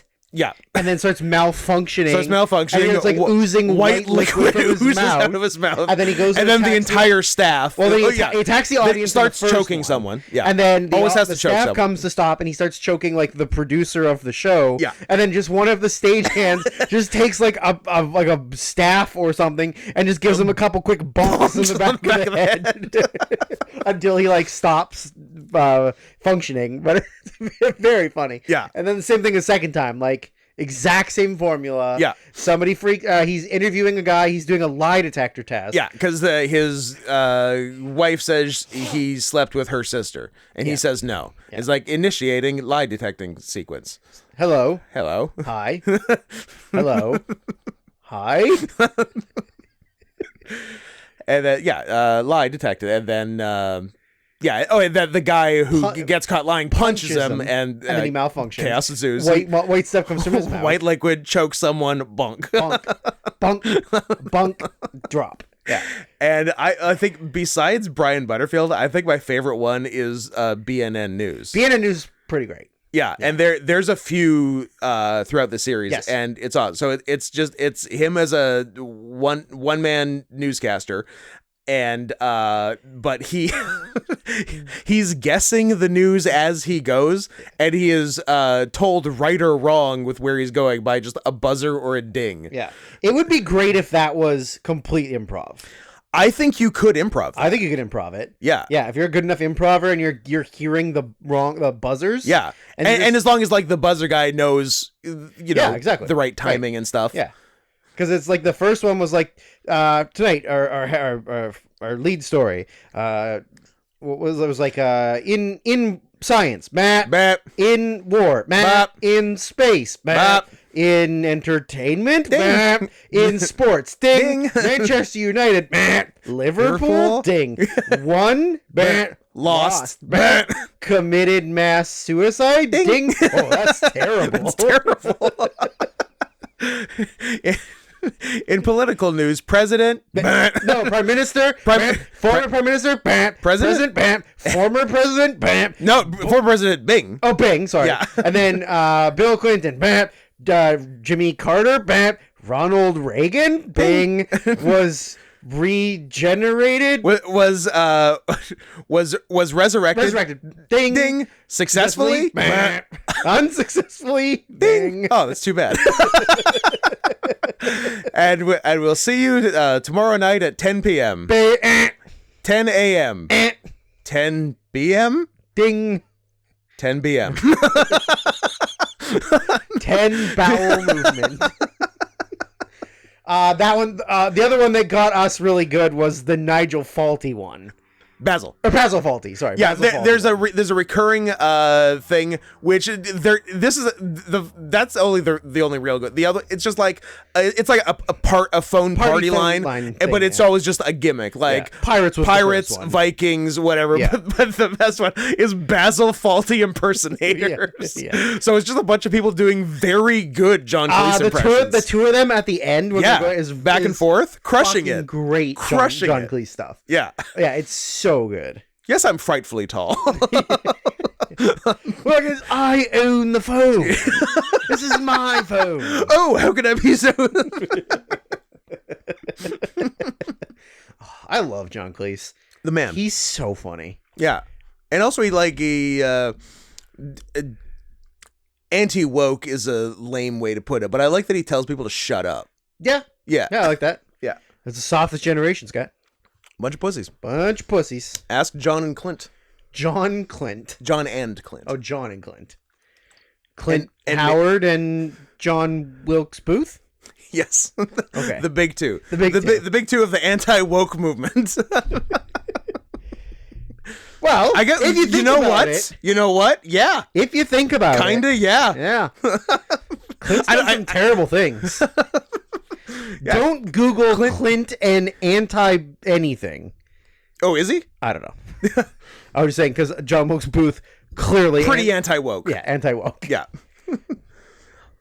I'd like to end slavery. Bang, bang, bang! I love you, President Gunn! And if we didn't have to do Fear and Loathing in Las Vegas, that would be the end of the episode. What are we at? Let's just cut it. Hour 24? We're fine. Damn, that was such a nice closer. It would have been nice, but... This is still my favorite episode. Yeah, it's pretty good. It's good. I hope you people listening appreciate it and send us all your money. Please do. Here's the thing. At Not Scott Henson or at Sarah and Softpaws. Here's the thing, which might or might not be true. If you send us enough money, we will eventually stop asking for it. Oh, I was going to say, that day hasn't come. If you keep sending us money, we'll keep making good episodes. Oh, yeah, let's do that. Yeah. Okay. But if you stop sending us money, we're going to make the worst episodes you've ever heard. Back to shit. And you know you're going to listen. Yeah. You stupid pigs. Yeah. Oh, this is the worst. This episode isn't even funny. They've just been debating about the socio-political situation in Israel the entire episode. Yeah. I don't even care about that, but I gotta keep listening because this is my only thing. I like being mean to the people that listen to this podcast. They like it. They all want it. Don't act like you don't want it. Now, sluts. I'm going to try to sit up some in my chair. I don't think that's a good idea. I feel like I'm cruising for a bruise in doing that. Probably. Keep going. You're almost there. You're so close.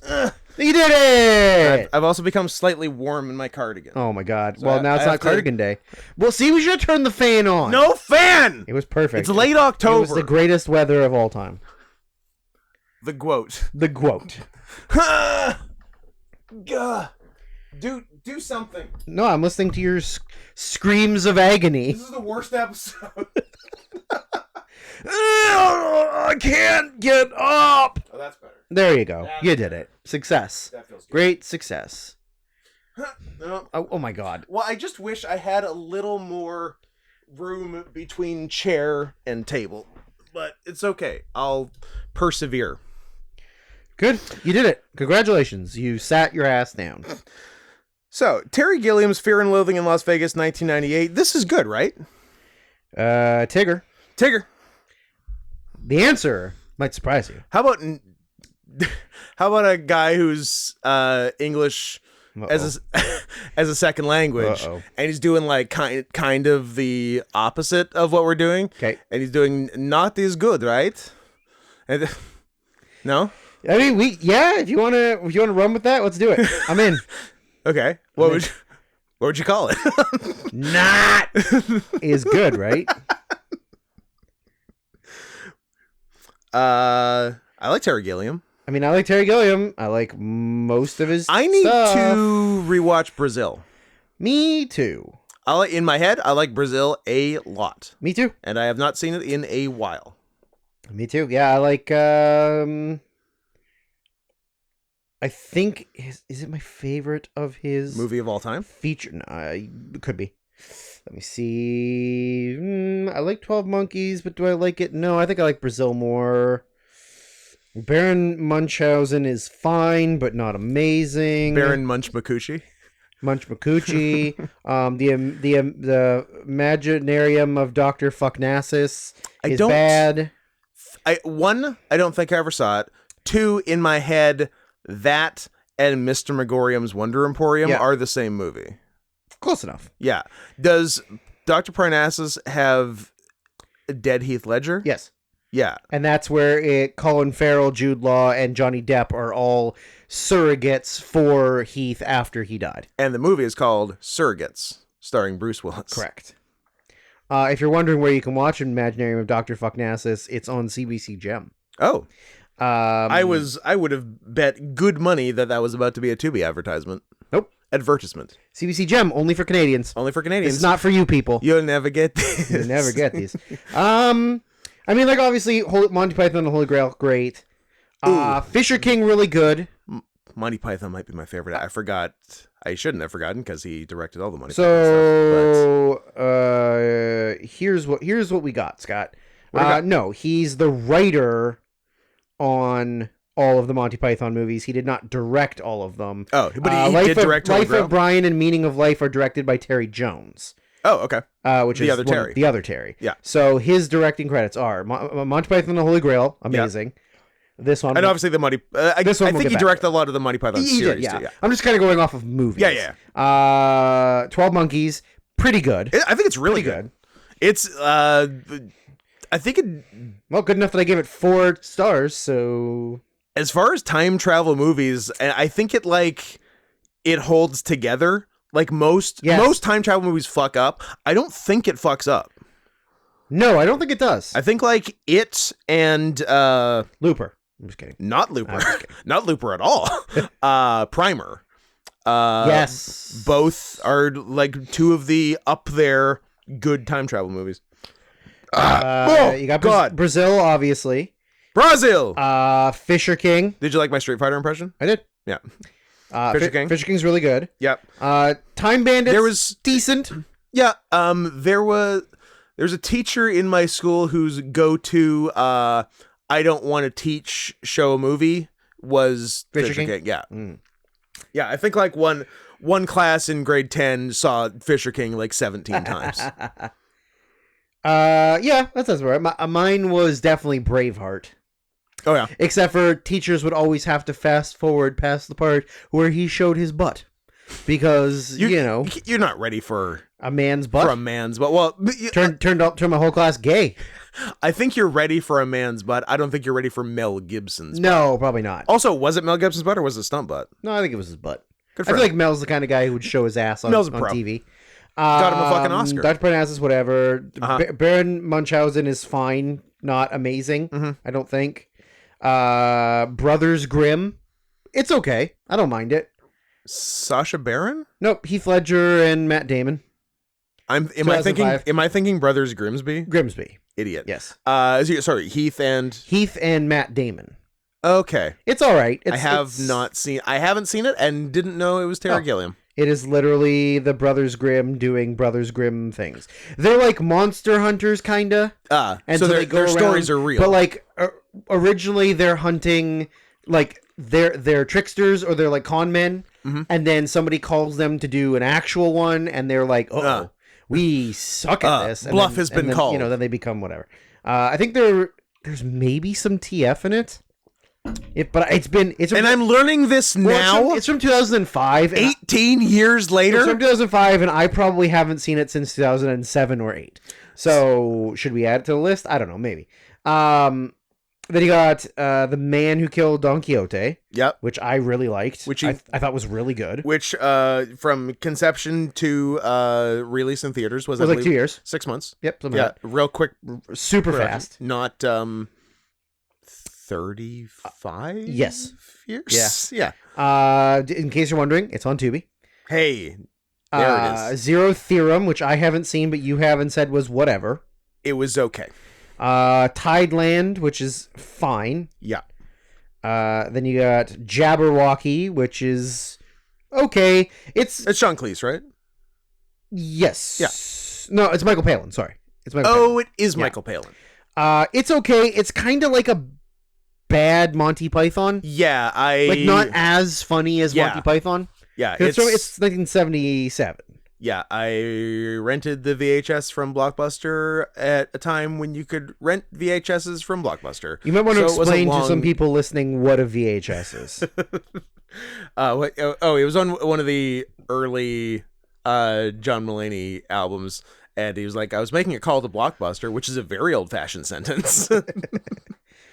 He also directed a live concert of the Arcade Fire in 2010. Interesting. At Madison Square Garden. Pretty interesting. Yeah, I think I think Holy Grail is probably number one. I think Holy Grail, Brazil, 12 Monkeys, even Fisher King, even third place is excellent. Yeah, I think so. I'll tell you which one is not my favorite movie of his. What's that? That would be Fear and Loathing in Las Vegas. Oh, it's a shame. That's the one we have to talk about. So to answer the question, this is good, right? The answer might surprise you. I mean, well, okay, let's do you first. For once in our life, let's do you first. Okay. What are your thoughts on it? I don't know. Here's what I know. I do unironically enjoy movies with no conflict where stuff just happens. I do like that. Sure. I like that part. There's some funny things in this. There's tails in this. Regrettably, they are scaly tails. But as we said off pod, any tail is better than no tail. Yeah. Tails better than no tails. White better than brown. Usually. Unless it's like unless it's a Russian versus Sikh situation. Yeah. Or Palestine versus Israel.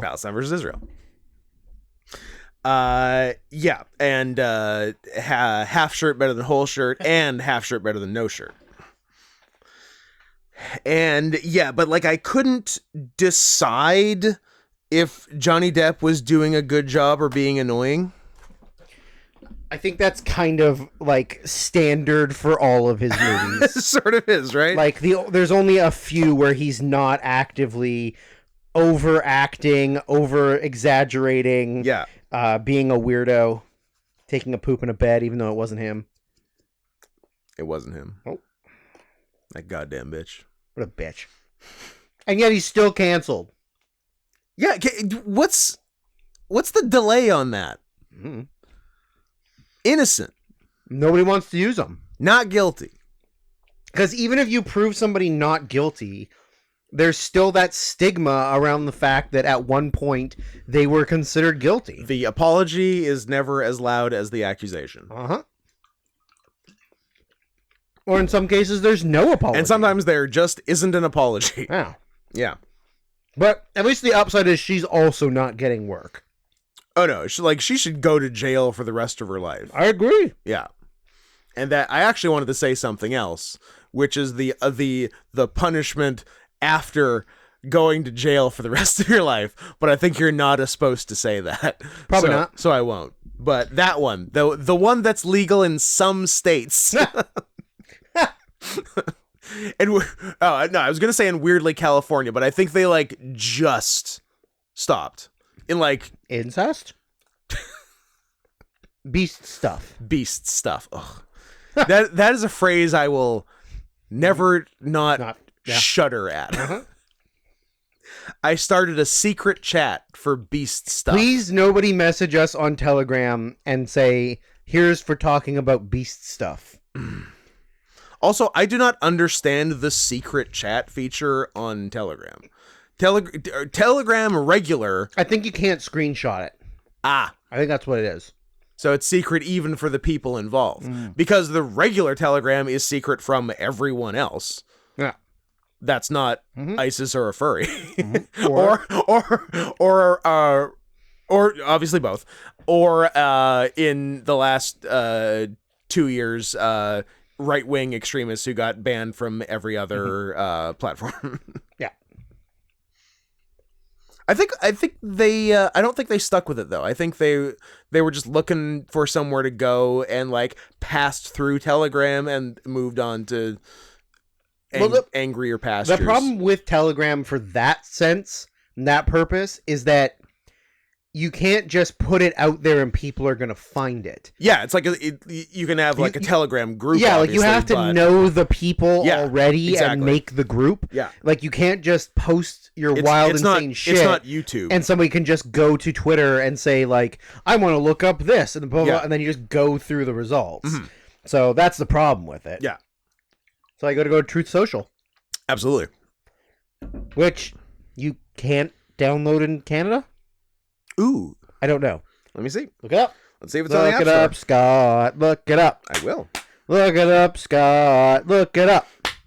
Look it up, Scott. Look it up. Look it up, Scott. I can download Truth Social right. God, do it and get it.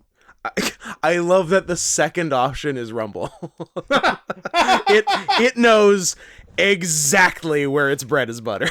Nice. Because, like, at face value, Rumble is just a YouTube alternative. Yeah. But in practice, it's for Nazis. Sure is. And Power Slap. Oh, Power Slap. They know what's up. After they lost their Turner deal. Fun stuff. So that's what I think about Fear and Loathing in Las Vegas. I liked some. I'm definitely with you on drug culture is lame. It might be the lamest.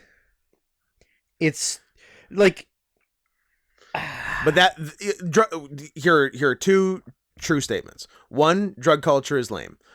Two, I would walk over my dying mother for a bag of Percocets. The good kind. Yeah. Not the make you feel weird kind. No, I didn't like the street perks. Sorry, Big Kev. I didn't love Big Kev. I love Big Kev too, but I need I need pharmacy perks. Mm-hmm.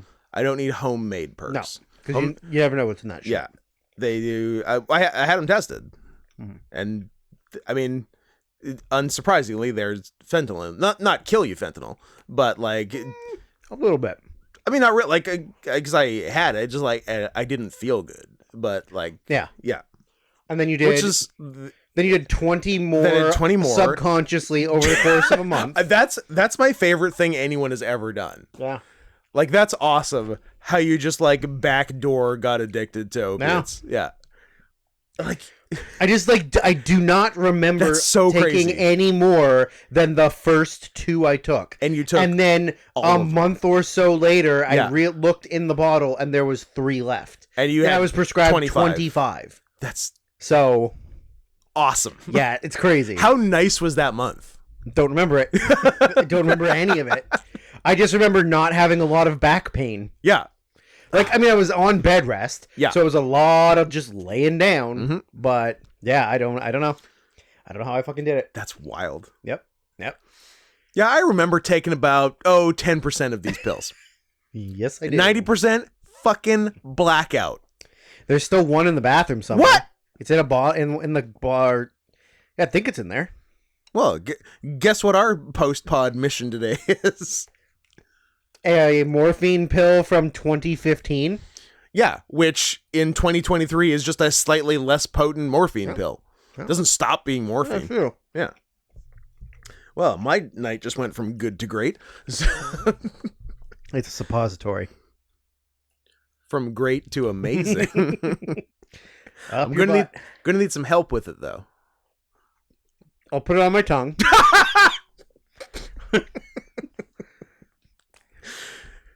Put it on my tongue, give it the old RJ, and by halfway through the RJ, you'll be tripping balls. Oh, that sounds good. Somebody's done that. I mean, shouldn't everyone be doing it? That sounds awesome. Mm-hmm. Yeah. Morphine assisted opiates up your butt. Yeah. While also getting a rim job. Yeah. It's perfect. That's a nice Saturday night.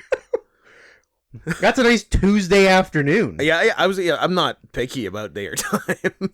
If it's all time in the world, if baby. It's happening, great. Yeah. Yeah, I think it's really hard for me to explain why I don't like this movie. I've seen it. I've tried to watch it several times before this. Mm-hmm. Probably like around the time I first started getting into movies, because of course all my friends were like, "Oh, it's amazing." It's was that like 2021? 20, yeah, or like 4 weeks ago. Okay. And then maybe like in the early 2010s, I was like, maybe I should give this another chance because I know I didn't like it the first time, and I got and your favorite new on the scene young movie reviewer, YMS, gave it a 10 out of 10. Right, and that's the gold standard, is whatever Adam gives it, I always agree with. Yep. And I think I got further into the movie the first time than I did the second time. Did you get to Scalies? No. First time, yes. Time? Second time, no? Second time, no. Okay. I think second time, as soon as Tobey Maguire got out of the car, I was like, I fucking hate this. and I think it's literally just because I love Benicio. I think Benicio is an amazing actor. Yeah. And I watch pretty much anything he's in. But his overacting of being like high as shit, coupled with Johnny Depp's just overacting in general, just like really threw me, like put me out of it. Because like you can overact. I mean, Jim Carrey and Robin Williams did it their entire lives, right? And like that can be really entertaining. But there's just something about being so high that you're like, I don't know, smacking your lips and like looking around and tripping balls and like it's just not entertaining to me. To be fair, in their defense, to be fair, in their defense, they were in Bat Country. Sure, but like Avenged Sevenfold. Avenged Sevenfold, baby. Yeah. No, I was gonna try and make the noises for their songs, but I can't. I can hear one in my head right now. Yeah. I think it was because it was on an NHL soundtrack. Nice. But yeah, I should like it. I like Terry Gilliam. It's got all of the Terry Gilliam things. It's got like all the trappings of a Gilliam film. Like it's got like the practical effect costumes of like creatures or animals. Yep. It's got like fun costumes. Some of the sets are really like weird looking. Yeah, a bunch of kind of surreal stuff. Yeah, it's got like the acrobats thing who are like fucking up with the abortion baby or the pregnant baby thing. That was a sick routine. Yeah, like that's all stuff I should like. Legit trapeze artists. Yeah. But they're also like telling a story of giving birth while doing the trapeze thing. Yeah. And like baby shoots out of woman, doctor comes with scissors and cuts umbilical cord. It's awesome. Baby's got an astronaut helmet on. It's a good show. Yeah, it's a great show. I'd see that show. But like I should like the movie based on the fact that it's got the Terry Gilliam aspects. Yeah. But it's just I don't even necessarily hate Johnny Depp. I mean, I don't like a lot of his roles, and I feel like since Jack Sparrow, he's just been doing Jack Sparrow. But it's just something about the overacting of being high by both of them that just really takes me out of the movie. Yeah, that's fair. And because, as we said, drug culture is really fucking lame. It's so lame. It's so fucking stupid and pathetic. Yeah. Which even, like, they kind of... recognize at the end. I guess Hunter S. Thompson does, through this. They're like, yeah, it turns out that all that like open your mind acid shit just sort of made a generation really stupid and didn't like solve anything. Are you doing drugs right now? No, but I said drugs are really stupid, and then I took out a vape pen. Yeah. Yeah, towards the end, it is very much like, living in the desert or driving through the desert, doing a bunch of drugs, and like constantly being in this phase of like panic and high-strung manic energy is maybe not cool. Like, really, it's not. Yeah, I don't know that there's a lot about the movie I actively liked. I laughed at a few things. There's a few like funny lines. Yeah. When he's like, because it's basically narrated by Depp, who is Hunter S. Thompson. Yeah. Yeah. This is one of 3 Hunter S. Thompson movies. Yeah. I've seen all 3 of them, and I hate all 3 of them. So obviously, I don't like Hunter S. Thompson. You're not a huge fan of Hunter S. Thompson. Yeah. Also, I always confuse Hunter S. Thompson and William S. Burroughs. Because. Well, because they're both, for obviously they have middle initial S. Mm-hmm. They don't have the same number of letters in their other names. Hunter. 6 versus 7. Yeah. Thompson with a P. Yeah. So 8. Burroughs. Borougghs. Ooh, that one's it's S. Last name 7 letters. That's how they get you. Yeah. 8 letters. Sorry. Yeah. Yeah, and they're both weird. I mean, yeah, they are both weird. Yeah. So I don't know who's here, but in terms of like things that were funny when Depp is like describing Benicio, his lawyer / drug pal, who he thinks is Samoan but probably isn't. I don't think so. Yeah, because like someone else called him Latino. Yeah. And he kind of has like he has the actual Benicio like Latino accent. Yeah. So yeah, I think he's just. I think Depp is just stupid. I mean, it could be like a gag or like an inside joke thing. I very much like the line. In spite of his racial handicap, this man is very valuable to me. Yeah. Yes. Because like I'd actually forgotten because I like racial handicap is a thing like dancing around in my brain a lot of the time. Mm-hmm. I had forgotten it was from this. Okay. Yeah. All right. Because I've definitely used that in regular conversation. Right. Because you have a racial handicap. It's that you have a big black dick. I used to use it about Chewy a lot. Yeah, that makes sense. Yeah. That was funny. There was a funny because like it was a Spiro Agnew gag where they like named 2 cool people. Yeah. And the third one was Spiro Agnew. Yeah. It was when they were going through the casino at some point, and I think they named like a former president. They maybe say Jimmy Carter. No, Agnew was the only politician. It was like it was like 2 like cool artsy people. Oh yeah. Yeah, it was like Andy Warhol something and Spiro Agnew. Yeah. What did Spiro ever do to you? Resign in shame. Yeah. Poor guy. He was just along for the ride with Nixon. Agnew didn't do shit. No. Except have a weird Greek name. Spiro. I have a friend named Spiro. 2 Spiros? Yeah, and he's a big fat Greek guy. Yeah, he is. Not stab fat. Not stab fat. Because no one's stab fat. But no. Can't even look at him. Danger fat. Like, can't get up out of a chair without somebody hoisting you up with their arm. But he's doing some great crowd work. Yep. It's a good thing he left the podcast that made him millions of dollars. Yeah, well. For doing almost nothing. Yeah, you know. For being a laugh track. But. Like, legitimately. Yeah, you do what you gotta do, buddy. So, yeah, so Hunter S. Thompson is a reporter. Yeah. Like, he was a reporter for, like, years. He did actual stuff. Yeah. And then he just got into sort of, like, the obscure and weird and, like, non-normal 60s, 70s, 80s shit. Gonzo journalism. Yeah, because he was... Did he do, like, war stuff? Earlier on? Yeah, like, didn't he do... Maybe not Vietnam, because it's taking place at the time, but, like, maybe Korea? Maybe? Yeah.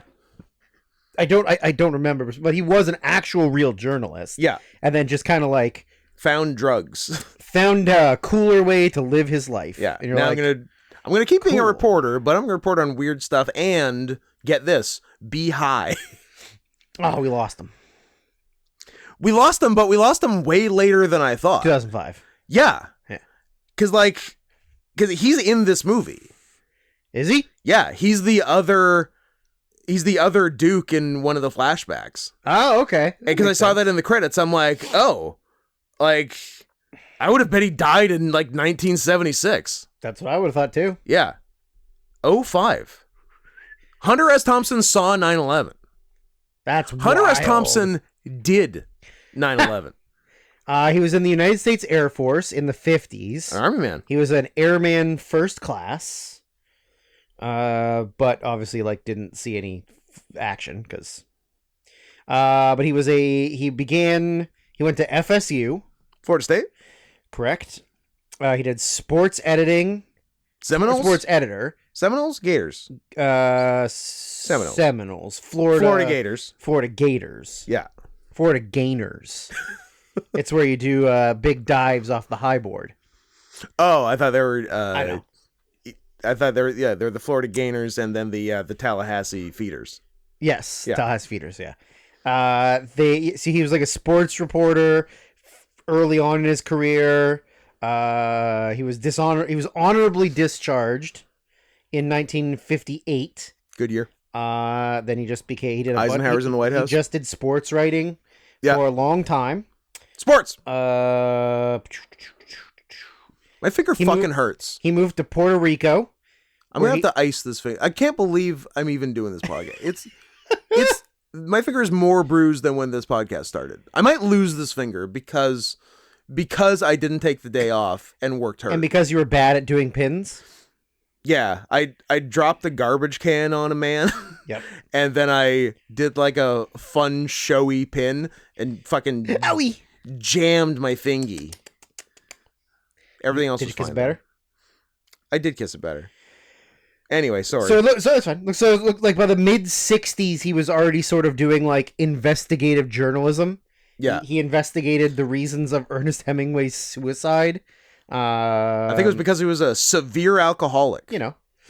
Then in the 60s, like in the mid to late 60s, please call me Papa. started writing stories about the Hells Angels. Yes. And kind of got involved in that whole world. And they probably sold him a lot of drugs. Probably. Then he ran for the sheriff of Aspen, Colorado. I was really hoping 1970. For you to say Nottingham. Pitkin County, Colorado, as a part of a group of citizens running for local offices on the Freak Power ticket. Nice. Platform included decriminalization of drugs, tearing up the streets and turning them into grassy pedestrian malls, banning any buildings so tall as to obscure the view of the mountains, disarming all police forces, and renaming Aspen Fat City to deter investors from investing there. You know, Hunter, you started nice with the decriminalization. Yep. And then you maybe got a little big for your britches with turning the roads into grass. Yeah. And that could be tricky. Fat City, Colorado. Fat City to deter investors. But then 1970 was when he sort of became like doing the gonzo shit. Yeah. Yeah. So I guess he wasn't. He was a military guy who didn't see any action. Yeah. And then because he was a pussy. Yeah, he was a pussy. Yeah. He was probably a reserve, I would assume, right? Yeah. This movie takes place 71. Yes. Yeah. Yeah. Right when he started doing a bunch of fucking drugs. Yeah. Like a cool guy. The movie starts with a quote, which is probably the best part of the movie because it is the quote, by which I live my life. He who makes a beast of himself gets rid of the pain of being a man. Well, you've been doing that for years. Sound advice, Dr. Samuel Johnson. Thank you very much. Is he one of the Johnson & Johnson doctors? He's the second Johnson. Oh, shit. Yeah. So he's the one that did First one, Dwayne and Dr. Samuel Johnson. Johnson & Johnson. Makers of the worst vaccine. Makers of a vaccine that doesn't even work. It's just salt water. A vaccine that actively attracts COVID. They're calling it a COVID magnet. Which one did you get? Pfizer? Have you ever had it? No, thankfully. What did you get? Like Moderna? Nope. Yeah, I never got it. Johnson & Johnson. Oh, it literally gave me COVID. Yeah, I have had it since I got the vaccine. Getting injected with it gave me it. I don't believe in long COVID generally. I think that's mostly women who don't want to go to work. But yes. I do believe it for anyone who got the Johnson & Johnson. Okay, yeah. I think that gives you long COVID. What if it was a woman that got Johnson & Johnson? Toss up. 50-50. Could go either. You flip a coin. Yeah. Flip a coin, and I hope it doesn't land on its edge. Reference. It doesn't happen very often, but it does happen. Reference to Peter Serafinowicz show sketch where they're doing Who Wants to Be a Millionaire, but it's heads or tails, where Serafinowicz as Regis Philbin's surrogate flips a coin, and then the person is given 4 options: heads, tails, or heads, and then chooses 50-50, leaving heads and tails, and then polls the audience who choose heads and tails 50% equally. And then she hums and haws, chooses heads, go to a commercial. They do a kitchen gun callback, come back to the show. They reveal and the coin and he teases her. Yeah, he's like, "Well, if you had said tails, you would have lost a quarter of a million dollars." And then she gets happy, and then he reveals his hand, and I'm sorry, it's an edge coin. Doesn't happen often, but it does happen. And then I said, "Do you remember when that motherfucker Regis Philbin fucked Norm Macdonald out of the $1 million question on Who Wants to Be a Millionaire, because he was like, he had it, he was good, he was confident, he was there, and Regis legitimately talked him out of it. Probably because he knew we can't let Norm Macdonald win $1 million. Yeah, Regis has the producers screaming in his ear, "You need to talk this motherfucker out of this $500,000. Do your pyro! Do your pyro!" Yeah. Fuck Regis. I'm glad he's dead. Yeah. He's buried and tiny bugs are feasting on his ass. Turns out I had burned copies of the Criterion edition of this movie. 2 discs. I don't care for this being a Criterion film, but also they put a lot of weird ass shit on Criterion, so. Yeah, also Armageddon in the Criterion collection. Yeah, and Con Air. Is it? Yeah, it was one of the early ones because they wanted the rights to. Con Air or The Rock? The Rock. Sorry, The Rock. Yeah, it's The Rock. Yeah. The Rock and Armageddon, Criterion Collection films. Absolutely. That are no longer in distribution. Yeah. Like, they did one run of it so they could get the rights to whatever they wanted. It was a means to an end. And then that's it. Yeah. Yeah. Although, I like both movies because they're both pretty, like, shut your brain off and just watch them, which is nice. Definitely, yeah. I like gelatin balls. Who doesn't? Explosive gelatin balls or whatever the fuck they are. Yep. Yeah, those are fun. They're fun. And then also trading oil men to be astronauts instead of astronauts to be oil men. Ben Affleck had a funny thing about that, right? Where somebody asked him at a press conference and he said, like, listen, it's a fucking movie. Like, get fucking over it.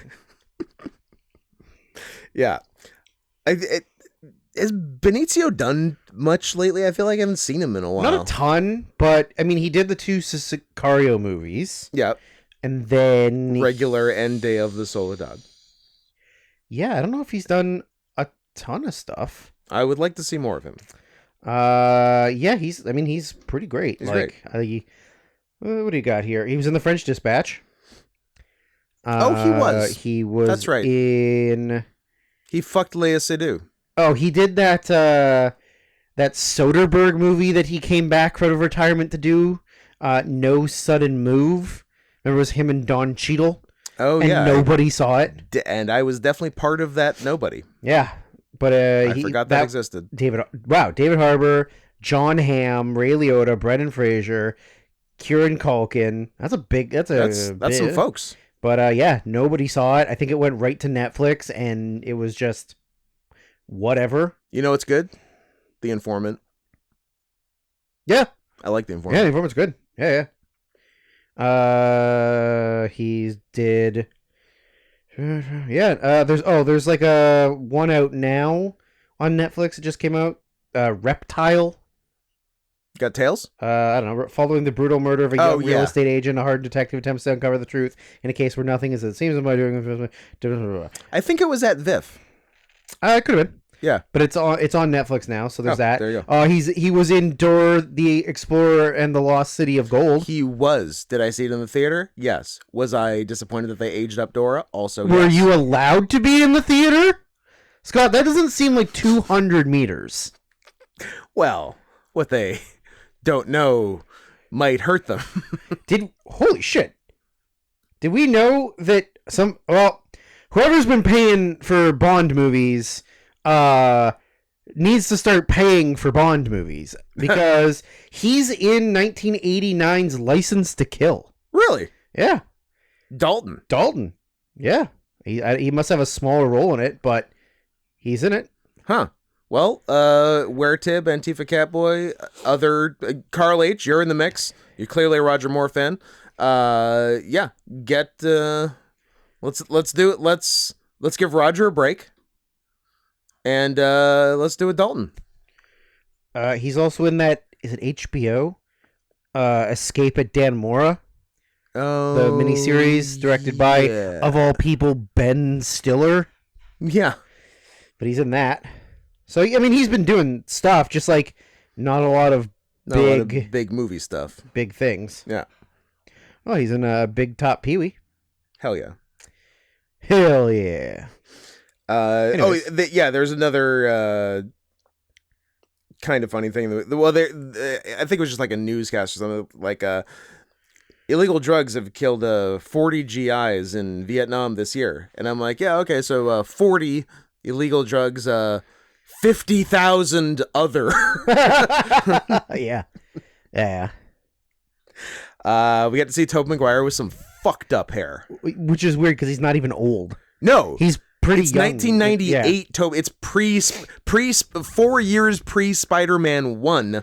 Yeah. Tobey Maguire. Yeah. He looks simultaneously 17 and 58. Yes. Because he has long, stringy blonde hair, but is also sort of balding, kind of. Or yeah. it's just like thin hair, I guess. It's thin hair, yeah. but it definitely looks bald. Yeah, he looks disgusting. He looks terrible. Yeah, he's a hitchhiker they pick up and freak out because he doesn't do as many drugs as them. We get to Vegas and we get to see 90s Fremont disguised as 70s Fremont. Yeah. Which is fun. I'm like, hey, I know some stuff there. I've been there. Yeah. I've been there. I've been on that street corner. Holy shit, I've been on that street corner. I've been on that street corner. Yeah, exactly. I am the Las Vegas kid. You are? I'm a bit of an expert on the subject. You know. And yeah, then it's just a bunch of doing drugs for a while and just naming different kinds of drugs. Yeah. Then at one point, Johnny's having a bad time, and everyone in the shitty Fremont bar that they're in is now a dinosaur lizard. Yeah, lizard creature thing. And the floor is like muck. And blood and just like shit. Yeah. Yeah. But and some of the reptiles are fucking. Some of them are eating each other. Yeah. It's pretty cool. It is what it is. Yeah. I'm like, hey, TF sorta, but scaly. But again, better than nothing. We cover the trapeze / trampoline / birth act. That was good stuff. Yep. Then we get like a bunch of sort of cameos. We get a Penn Jillette carnival barker I like type. Penn as a carnival barker. I mean, it's what he was born to do. Yep. Then we get a little Vern Troyer.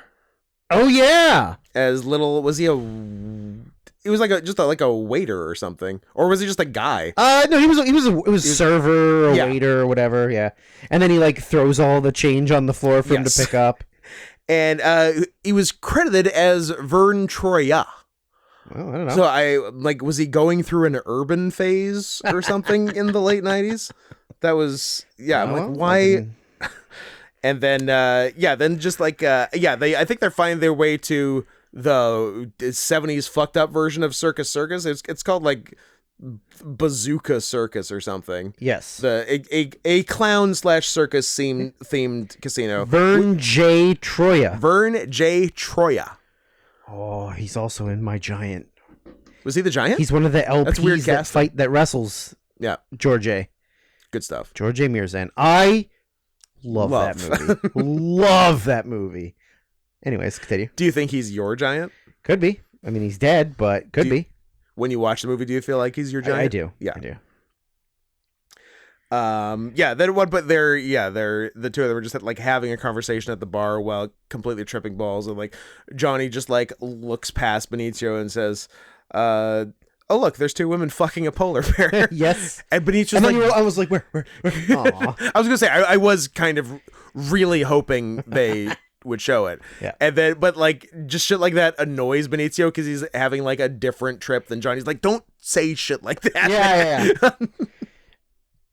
Which is kind of like a recurring thing throughout the movie. Yeah, they're never on the same... They're never on the same level or same type of high. Yeah, like Johnny's like finally like coming down and having a smooth time, and then Benicio took all the acid in the world and is in the tub in his clothes. Yeah. Demanding that Johnny play White Rabbit by Jefferson Airplane, and then at the peak of the song throw the radio into the tub with it to kill him.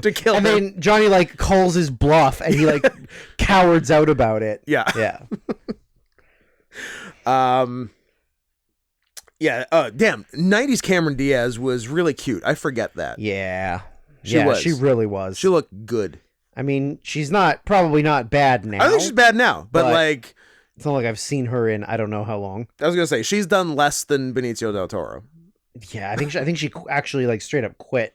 I think she did acting. Yeah.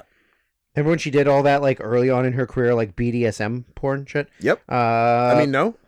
Huh? No. Turns out I don't. As a matter of fact, I don't.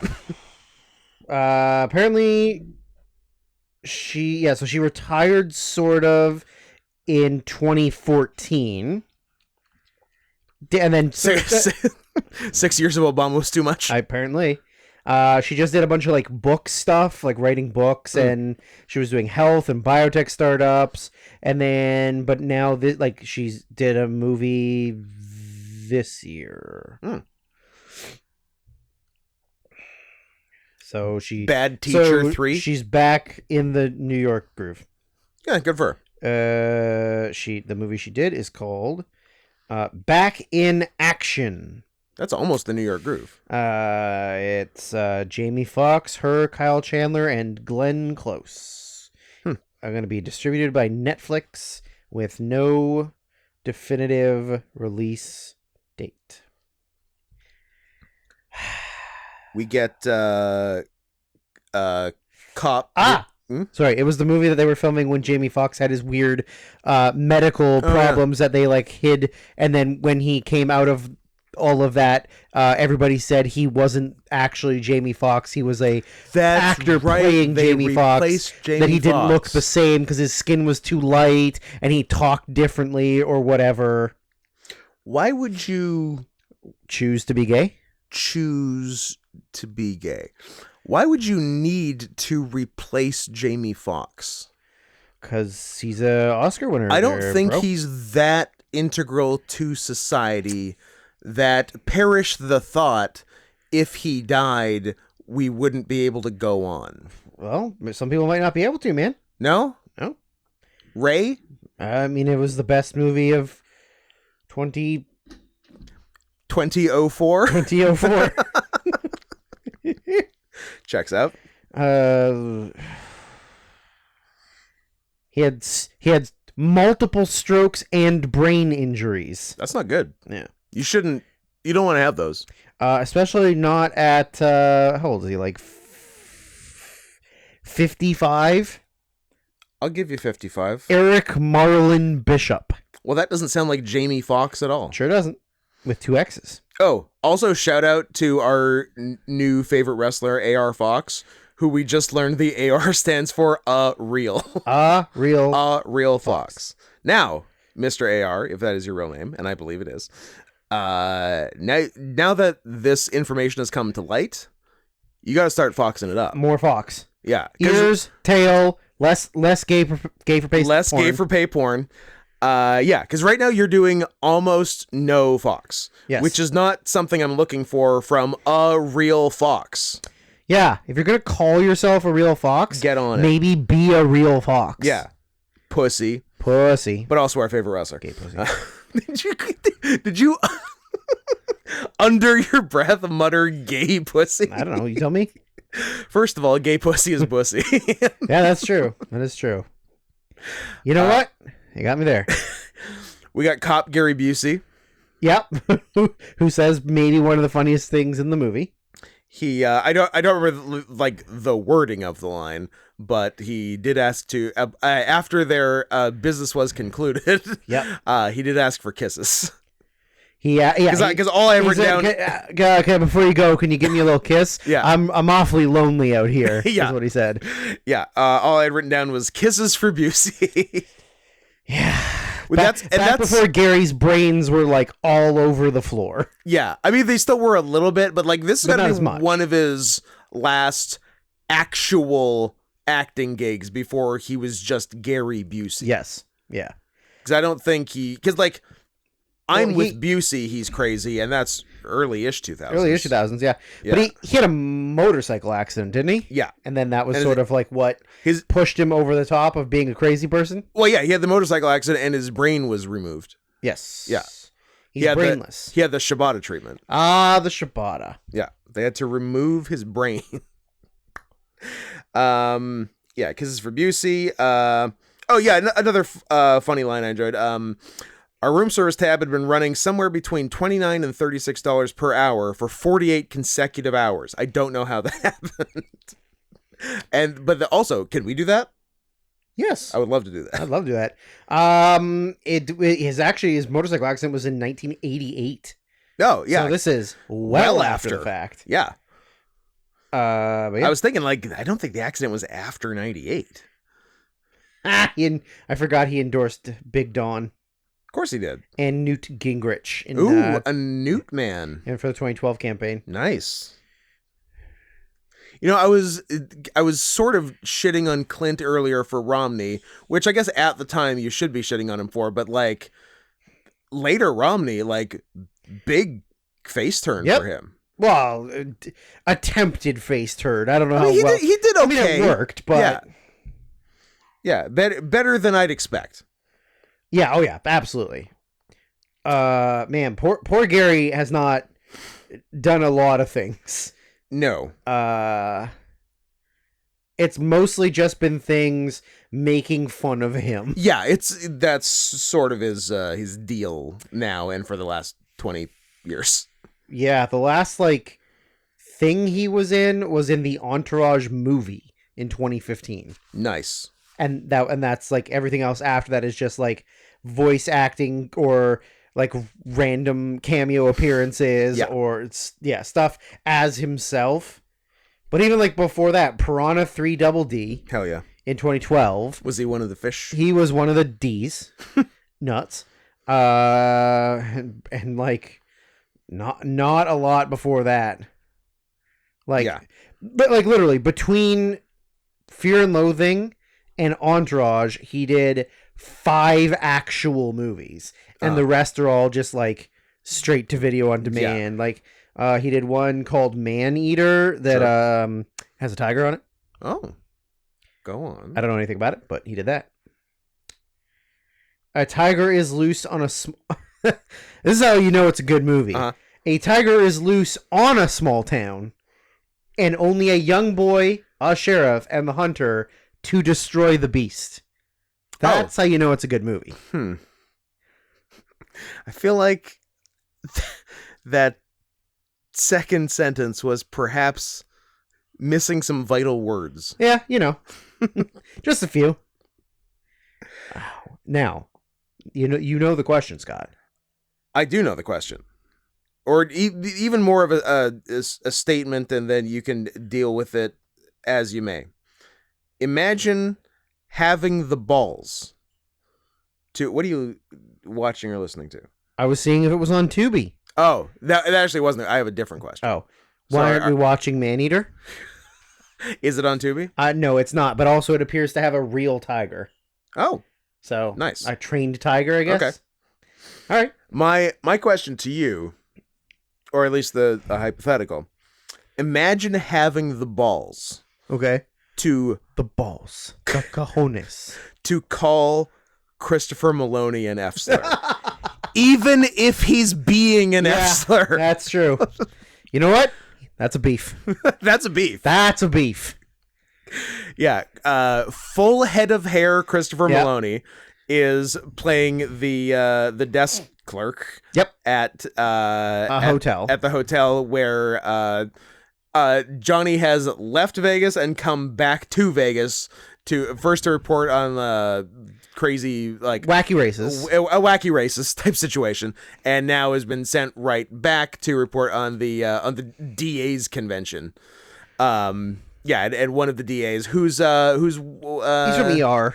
In the is he on the is he one of the old guys on The Wire? No, he's one of the old guys on Bosch. Cool. Shut up. He might, but also he might have been on The Wire. He's Jerry in ER. That's what I know him as. There you go. Christopher Maloney as Sven. is giving him the business because fuck the police. Yep. But he's got his normal Christopher Maloney voice. Yes. And he's dealing with him like just a regular guy. Like a little more effeminate. A little, but not like much. And then after getting in this big argument and the guy calls him the F slur, then he goes full on limp wrist gay. And like, listen, Mr. Sister, boyfriend, girlfriend, I've had a lot of police officers call me a lot of things in my life. Yeah. Mostly the F slur you just called me. Yeah. Yeah, that was very good. Then I like Chris. Chris, I mean, name a thing he's bad and you can. Yeah, we're definitely gonna have to eventually go back to beef. We have done it twice, but no, I don't know if we go full paw in order, but we'll have to legit do some SVU episodes. Yeah. Shortly after we get in some drug-addled nightmare fantasy, Judge Harry Dean Stanton, sentencing them both to federal pound me in the ass prison for sodomizing child Christina Ricci. Christian child Christina Ricci. Yeah, that was fun. Then they start doing adrenochrome, which I didn't know was a thing until like the late 2010s. Yeah, I didn't know. Neither. Yeah. This is a 90s movie based on 70s source material. Yeah. So I didn't know we were sucking children's adrenal glands 50 years ago. You kidding me? Mm-hmm. I could have gotten in on this way earlier. Could have started in the 50s. Could have started in the 50s. When you were in your 20s. I could have been on the island so much earlier. Ah! It's a damn shame is what it is. I mean, the manager of the island. They put you in charge. Then it's like a series of non-linear time where sometimes the hotel room is like a swamp, and Johnny is wearing like knee-high rubber boots and like an actual prosthetic or like cost, like you can see it strapped on, like he doesn't have a tail. He's wearing a big tail, though, which, respect. Now, speaking of wearing big tails, Drew. Yeah. Is anything going on in your life related to that? I mean, if you're asking me if I got the okay to wear my walking around tail at work for Halloween, I did. That's exactly what I'm asking. I did, and I will be. And I like that there had to be a discussion, though. Well, I mean, it's... breaking news on the pod. Kind of a fucking bummer. Oh, I'm gonna bum everybody out. Did we kill someone? 2 hours and 20 minutes into this podcast, I'm gonna bum everybody out. Drew, who's dead? Matthew Perry. Oh, he drowned. Holy shit! Yeah, I don't know. I don't know how many deep. Let me see. I can never. It is unclear whether he. Oh fuck! Did he come out soon? No, he had a cardiac arrest while swimming. Fuck. And was found. Oh no, sorry. Had a cardiac arrest and was found in his jacuzzi at his home. Was found in. No drugs were found on the scene. Was found in William Shatner's pool. It is too early for jokes, but that was a good joke. That was a good joke. No drugs were apparently found on the scene. Same as William Shatner's wife. There's no foul play involved, which not like William Shatner's wife. Well, if you ask the cops, it's the same. Oh, man, that's... Damn. Fuck, so I can never realize my dream of my American remake of Black Books with Matthew Perry, Zach Galifianakis, and Maria Bamford. That's a great reimagining, though. I know. It's perfect. And now I can't do it. And I was close. That sucks. Ruined my life. He's my favorite friend. I mean, he's pretty fucking good. Is he? I'm gonna do one more thing as a defense mechanism, and then I'm gonna go back to being sad. Okay. Mm-hmm. Could he be any more dead? Pretty good. Okay, that's pretty good. You know what? That's pretty good. That's it. Now back to morning. Yeah. What would he be? 50, yeah, I was going to say early mid-50s. Yeah. Oh, man, that sucks. That does suck. Why couldn't it have been... No, I like all the other ones, too. Schwimmer. No, I like Schwimmer. I like Schwimmer. He's very likable. He just gets a bad rap. I like Schwimmer, but I don't like Ross. If they could find if you're gonna kill if they could find a way to just kill Ross Geller, yeah, that's fine. They should kill him. That's fine. Yeah. Yeah. No, but don't like kill Chenandler Bong. They're all very likable. Yeah, no, they're all cool. Jennifer Aniston's still fucking gorgeous. Yeah. Courtney Cox is not fucking. Courtney Cox is not. Lisa Kudrow. Not bad. Fine. Not bad. Good for her. Aged naturally like a regular human being, and then had some talks done. Yeah. As opposed to the other two who have just been hot knife cutting their flesh for 20 years. Yeah. Yeah, most definitely.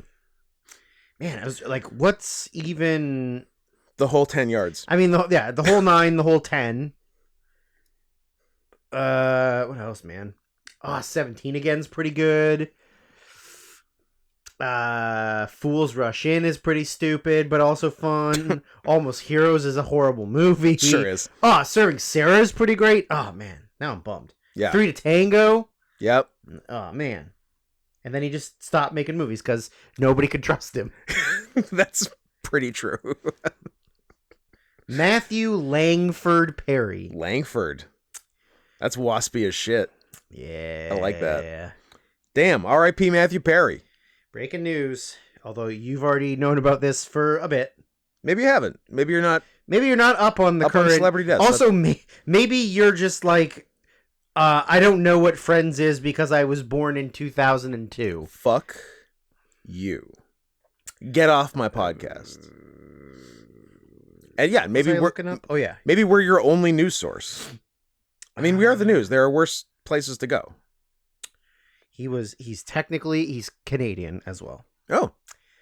One of his parents, I don't know which one, is Canadian. Nice. Aw. R.I.P. to a real one. I can't finish this podcast. I'm too sad. No, you have to finish talking about Worktale. His mother was the press secretary for former Canadian Prime Minister Pierre Elliott Trudeau. The worst Trudeau. Correct.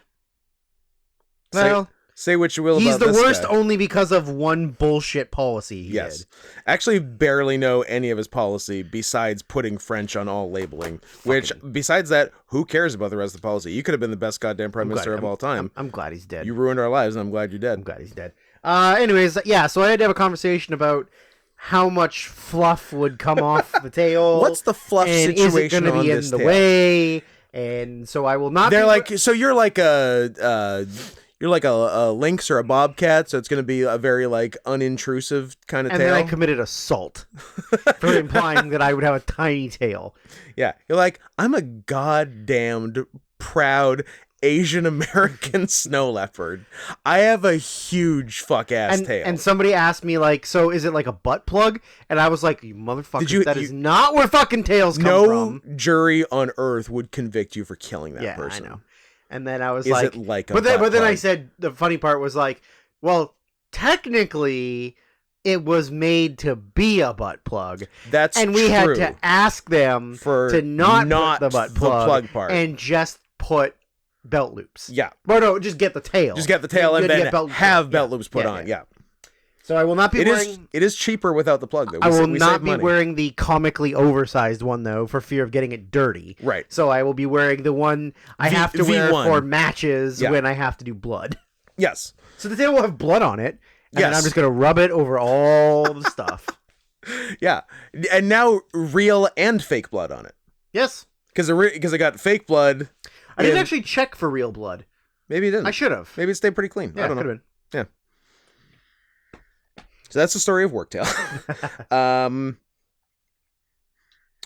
I don't know. I feel like we've adrenochrome. Yeah. More tail. It's a bit tail heavy. Oh, one other funny line. It was when I think there was like a flashback because they needed to change rental cars from one trip to the next because the heat was on because they keep burning hotels.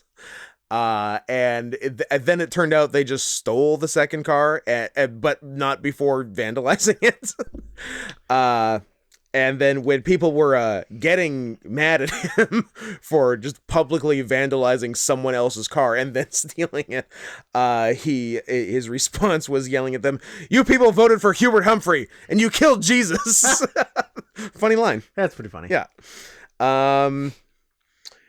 Yeah, that's most of my notes. Yeah, just the other one I have is that for us is back-to-back movies of aggressive lighting and camera angles. Yeah. Let's watch something less claustrophobic next one.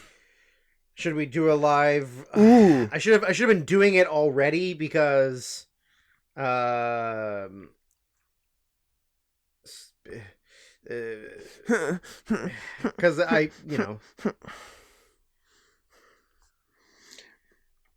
we should also recheck after this if this whole podcast actually recorded.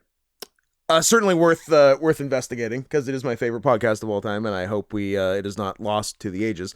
But after this draw, we should recheck the list, because I think I've added some, but also I don't have some of yours written down, so it'd be good to get them all in one place. I know we're on a tight schedule here, because it's already 5:35. And we're also, there we go. That's the one. Because some precious little baby boy has somewhere to go or something. I have a dinner, which may or may not be Halloween themed, and Are you kidding me? I hope it's. Are you at least wearing your walking around tail? I was going to say I hope it's not, because I'm going straight there and don't have my walking around tail. But I have promised you on Halloween Day, I do not have specific plans, but in solidarity, I will be walking around town in my walking around tail. Just come to my work. Maybe I'll just come to your work. Come work, and we can just both have tails. That sounds cool. I was thinking I was gonna bring the fatter one with me, because I'm sure they're gonna want to like take pictures. So I'd rather have pictures with the fat one, and then just wear the shittier one like around while I'm working. You should do that, actually. Okay, I'm gonna do that. Yeah. Bring V1 and V2. We're gonna pick the next one off air because it's too much work for me to type everything in. Fair enough. And we're trying to go. I'm also disappointed that we haven't been talking about the lady standing out front of my house the entire time, but maybe we got to save that for the opener of next episode. We'll do her next week, but it's interesting. It's real interesting. Yeah, that seems like plenty. I hope you enjoyed the best episode we've ever done as much as we did, and if you didn't, we don't care. Don't forget to send us money for my boots and Scott's second computer. PayPal.me/NotScottHenson or PayPal.me/SarenSoftPaws, and also follow me on Letterboxd at SarenSoftPaws. That's all of it. And Scott on Truth Social. I'm definitely Scott Henson on True Social. Now I do want to register that.